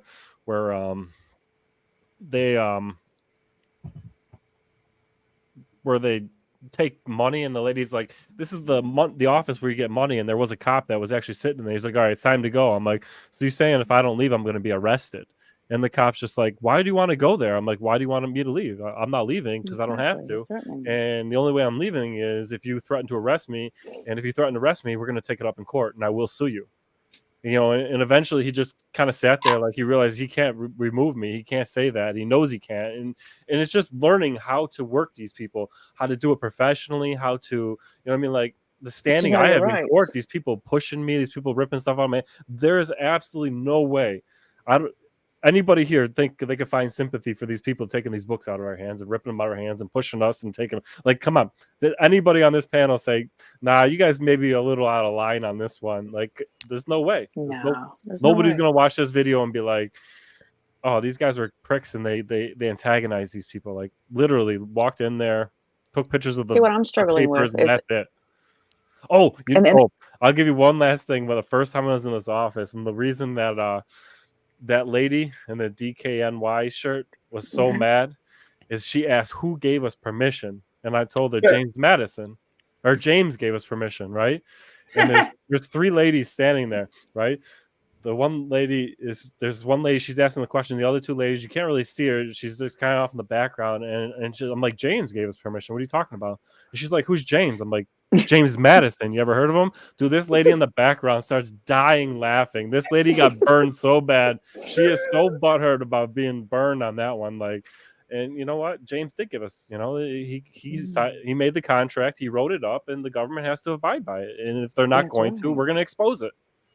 So our security officers not required to show this kind of behavior. A whole building of it. Yeah, and if you start releasing it piece by piece, other people are going to turn up and start auditing too, and you're not get a good reaction either. Our security officers not required to show identification on request in America. They're part of the Blue Line Gang. They do what they want. See, here in the UK, who's gonna is hold a him law. accountable? How are you gonna get his name out of him? You know what I mean? Like, he's wearing a gun. God knows that dude might use his See, gun. here in the UK, you know they have to be in order to work in security, you have to be licensed and you have to have a badge on you at all times. And that's another identify thing. Like, yourself. when this guy's pushing me out of the building, and we just cut it off before that point, and we're pushing out of this building. I'm reminding him. I'm like, listen, Allied Security has a zero tolerance for this kind of behavior. Right. Allied Security has zero tolerance. So we're going to hold you accountable. I want your name. And you know, he literally pushes us out of the building again, like slams the door on me, and like turns around and walks away. I just grab the door, open it again. I'd be like, "Well, we're coming back." Like, have you had much experience with Allied? I don't even know. Not quite like LAIA did, where that Phil from, you know, that was pretty big, you know, experience with them. But I mean, like, Phil got fired for what he did in Allied, and I know that once they see the interaction here, like, what are they going to say? How are they going to explain this to the people that these guys were in the right? Nobody's going to be able to explain their way out of it. Well, would they do that to a child that came in there looking at the books? Would they do that to an old woman that came in? You know what I mean? If they had a How camera. far are they going to push that? If they had a camera. Like, in their thing is, like, they got personal information out there. You can't be in there. That's the first thing when we went back in there. I'm like, well, they said they got people's personal information out to the public's viewing. I'm here to make sure they don't. Like, because that's a big deal. If you got somebody's social security number out to the public, I want to make sure you guys don't, because I'd rather, you know, fix that problem than have somebody lose all their savings because somebody stole it at City Hall. And you know, that's just an excuse for that they're using, like, oh, it's personal information. But like, this City Hall audit is going to be off the chain, and it's going to be it's probably going to be a 4-part audit, hour long, of just mayhem. And there's one that I got coming out, just to give it another teaser. Another one I come out. I did the city of Lockport, where we had that big saga that went on, and I'm sure a lot of people, most of you guys have all seen it, where, you know, they took me to court, they filed charges of harassment, and that right after it was dismissed, found not guilty of harassment for simply filming in public, you know, like, and we went to the town of Lockport, which is like in the outskirts of the city, and the supervisor there, same thing. He just total tyrant, acting like an idiot in that. And I got some footage of him that's going to blow some people out of the water. I've definitely never been audited. He's definitely never felt the wrath of the people. And I had met another guy who kind of did the same thing. Guy's got 600 subscribers. I think his video's got maybe 800 views. So, you know, he's never felt the wrath of it. But what they did is they filed harassment charges against them for the same thing that the Lockport City did. I can only imagine after I left there, because they called the state police, and the state police showed up, and I walked out the door. They took one look at me and they drove the fuck away. They're like, oh, fuck this. You guys are on your own with this one. Right? I can only imagine, because they contacted the sheriffs. I got the body camera footage of this fucking supervisor at the sheriff's department filling out complaints, and he's in front of the sheriff, and the sheriff's writing it for him on body camera, like writing what you are. This is the charge. This is what you have to get. You have to say you felt alarmed and fear for your life. You put this all in there, right? He's writing it up, and the supervisor in the body camera is like, "What about the gun?"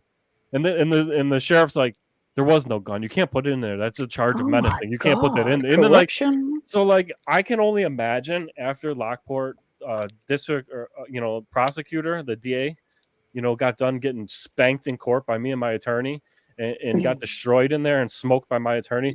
I can only imagine the conversation that this supervisor had on the phone with, he's like, yeah, I got another guy in here who was harassing. I want to file harassment charges. Like, oh, yeah, let's do it. Let's get him in court. What's his name? He's like, it was Daniel Warmus. And they're like, fuck you. Click. See you later. The DA was probably like, it was like, no, we're not doing that again. and that's why I want to thank you, Auditing Area Content, because not only were you gracious enough to join me, not only are you cool enough to allow me on your panel, you shared some of my videos, and you're doing great work, and you're following up, man. I really, really appreciate you, dude. And you're having a real effect, man. You're definitely having a real effect. It's an honor to be and paneled with you. Same thing to DMA, man. You guys are out there. You guys are doing. I can't say good enough stuff about you. I'm telling you, I can't fathom how Buffalo City Hall just did this to themselves with as much work as I've done in this area. I mean, I've been on the mainstream media where they covered my stuff like this at least 5 times on the mainstream media channels. Like, I'm well known. The police departments literally take training on me. They have young cadets. I don't know if you guys seen the video I released today or a short I put out or whatever, but like, I went to a traffic stop where they were teaching the young cadets how to do traffic blocking, and I walked up on it and they're like, everybody here, turn around, we've got Dan Warmus with us now, everybody say hi. They all turn around and they're like, hi Dan. I'm like, all right guys, just remember there's no price too high to pay for officer safety. Just ask the children of Uvalde. I was like, officer safety comes before citizen safety. Just remember. They're like, all right, Dan. I'm like, these guys want to give me the floor. I'll fucking burn them. I'll burn them up. Right? You're like a positive troll. They make it too easy. All right. But like, it's just, I don't understand how Buffalo City Hall could have done this to themselves where they wouldn't at least take training. I mean, I did the Rath building, which is the county hall, Erie County Hall. The first Rath building was a nightmare. The second time I went in there, there was only one office that really had a hard time. And in the middle of giving me a hard time, it just clicked her. She's like, oh yeah, there was an email about this. I took training. And I'm like, what email? She's like, oh, no email. But yeah, I just don't get it how I could get this kind of content in this area. Like, I got to travel pretty far for people to not know who I am. That's a good thing, though. You're getting your job done. That means that you're doing something good. That's the goal. I mean, at the end of the day, the goal is that I can't go out and make content, and I have to go fishing instead. I'm gonna make a YouTube video about fishing and hunting, or like, I'll go back to doing auto repair, and I'll make videos about how to fix your car. I can make money doing that on YouTube. You know what I mean? Like, there's a lot of people paying money for that. It's advertiser friendly as well. I was checking out some of the artwork you got up there, DMA. I quite like your artwork. Oh, thanks. I'm telling you, those hands grabbing those books, man. That's just the icing on the cake of that video. That was so funny. It was like something out of a fucking horror film. The best is you just turn around, go pick up another one. At one point, he's like, you can't touch the books. I'm like, he's touching the books over there. The guy would turn around and grab another one. Like, you should take your own red books next time and start stroking them in front of him. Take my own book right there, isn't it? Take a little red clipboard and say, look, do you want to touch my red book? Yeah, man, this is the state of the world in 2023, man. But luckily we got the good guys here on the panel. You go, Erie County, take your own folder in there. Put it on. That would be funny. Like, print up a whole bunch of stuff, like pictures of me and stuff, and have them take it from me. Yeah, pictures of all your audits with you going like this. I mean, if you guys watch wrestling, ask them for a selfie. If you guys are familiar with wrestling, you guys will know the list of Jericho. And Chris Jericho used to walk around with a list, and when someone, he was like, you just made the list, right? But it would be funny just to do an audit, just to walk around with a clipboard and a suit and be like, don't even say anything, just look real disappointed, like create out the white glass. Just don't say nothing. You know what I'm saying? You can have like a little camera. That's going to be an audit. That's what some auditors do in their everyday life. I actually did something like that to the city of Lockport. They rescheduled my last court date that I had, and they rescheduled it 2 weeks before. But like, it was weird because they did the day before court, so I still showed up on court date. I showed up with a clipboard and a notepad, and I took notes just to mind fuck them. You know what I mean, like, no reason to be there. They walk through the door. They're like, Mr. Warmers, you don't have court today. They rescheduled that, right? I'm like, yeah, I know. I was going here to see what's going on, and it's like, it's part of the same shit they do to us. You just got to go back and mind fuck them a little more. You know what I mean? Go in there and just take notes. And like, I'm sitting there writing something down every time the judge does something. He keeps looking at me like, I'm drawing stick figures on the paper. Man, I'd love to just sit and review all your videos. Every time you release one, we should have enough like this. And yeah, you guys got my word too, just because you guys are so awesome. Every time you guys drop a video, I will be sharing it on my community tab going forward. And I got a few other auditors that are like that too. Pretty much when it gets at the end of the day, I would like to share all auditors and continue to grow this community. Because like I said a bunch of times, man, you guys are making a real difference. So I appreciate you guys. I appreciate you guys being super cool too, man. DMA, I'm going to give you a chance, man. to leave us with any final thoughts, man. This guy dropped knowledge on us on dating, on the law of attraction, on auditing, on metaphysics. Spiritual well-being. Save some for the next stream too, so don't give us some people come back. But yeah, save some of the girls for the rest of us out here. Oh, okay. God damn it, DMA. You got DMA is literally got girls in my chat fighting over him. Like, what the fuck, bro? Come on. He's even got a woman. He's even got a woman. Big dick energy. That's what it is. Yeah, I got sweet tea up here. So let's see. Where am I going to say? I don't know. For me personally, I haven't been really dropping any new content lately. I got some stuff that I've been working on, but I am dealing with Sheridan. I got some Sheridan videos coming out, but they're, of course, Sheridan. They hate me and they'll do anything they can to retaliate. So they're refusing body cams. I need to get these body cams. So my attorney is drafting up a 14-day letter of intent to sue. So we're trying to get that taken care of. But I have another library compilation. A lot of people like the compilation. Some people don't, but I'm doing that right now. And then I'm getting back out there to get some content for you guys. And I don't really have like anything in the bank right now. So thanks for throwing that up there, dude. I also have another channel. It's called Empirical Miracle. It's my spiritual channel. So if you guys resonate with anything that I've been saying on the spiritual stuff, go check that out. There's a lot of good information on there. I guess since we're doing plugs, I got a couple of channels. We also got DMAFA Pranks, which is accountability for all, and my prank call channel. We haven't dropped anything on there, but if you haven't seen it yet, we got some pranks over there. Let's see what else I got. I just wanted to touch base up real quick on the being respectful thing that Auditing Erie County said. There's a lot of truth to what he says, and I personally learned that when I went up into court, and you see yourself on the big screen, and you're like, oh man, maybe I shouldn't have said that. You know what I mean? It's really true, because it's what it really boils down to is it's not really exactly what's lawful. It's what the jury thinks, right? So that's really what it boils down to, guys. And like, unless you're doing a bench trial, if you're doing a jury trial, it's just that their emotions can get in the way, and that's all there is to it. So it's true. You want to play chess, not checkers. So, but you know, also I agree with you, Fake Mike. There's no really right or wrong way. So, like Lackluster says, you can't just have all one way. We can't all be in Long Island Audit. And Long Island Audit has done a whole bunch of great stuff. He's great. I've been subscribed to him since he had like 15,000 subscribers. But we can't all be like him. And I think you need to have a balance of both, right? Like I say, yin and yang. There's got to be a balance. The universe we live in is always looking for balance, period. So I think that, for me personally, just like you, Fake Mike, like you get what you give, man. And like, yes, you got to learn how to tone it down. You don't want to be too crazy. And I've caught myself doing that too, but it's, we live and learn. But,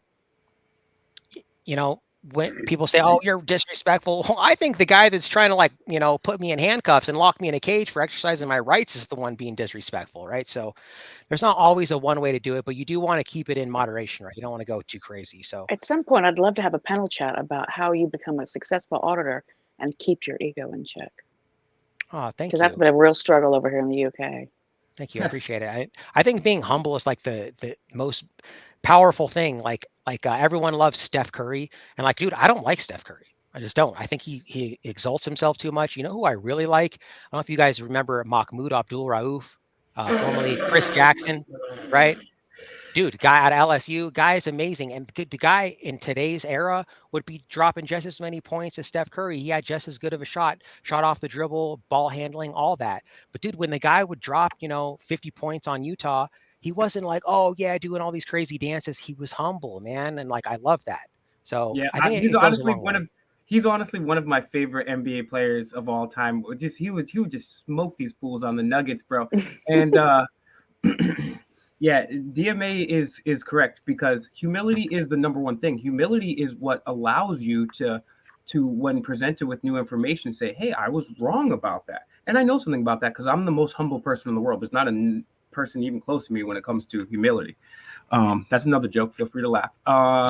So, and Denver Metro audits, I don't know if you got another 5 minutes when we wrap this up. If you want to talk with me and Mel behind the scenes, I'm gonna message you my phone number, man. You are welcome on this channel anytime. I mean, I can have you host this channel. I feel comfortable with that, man. You're super awesome, dude, man. And hopefully me and you can continue our networking and some friendship. Moving on, because I just sent you a fucking awesome dude, man. Just out. I mean, your videos aside from your videos. So, and yeah, I'm gonna be. Hopefully, you can come on with us more frequently because you got a lot of good shit to say to my audience. You just say it better than I do, and because I just rant and rave, and then I'd be like, oh yeah, I forgot pedophiles. And I was just like, okay, so not the best, but very well enunciated. But yeah, everybody check out Denver Metro Audits. Check out Empirical Miracle. Miss UK lady, she's got misconduct reports coming out soon. And because Mellows is the godfather, we're going to give Mellows the last word here, man. Mellows is a true legend. Everyone go check out Eyes on the Audit. It's me and him's combined channel. Mellows been a legend. Remember, guys, it's 5:30 in the morning here, so we are ahead of you. So we're lagging a bit. Yeah, wrapping it up here. Mellows never gets any sleep, bro. Me and Mellows are up all the time, bro. I can't tell you how many nights we've sat up watching films till like 9 in the morning. And that's another thing too. So I'm gonna invite Denver Metro Audits, auditing Erie County.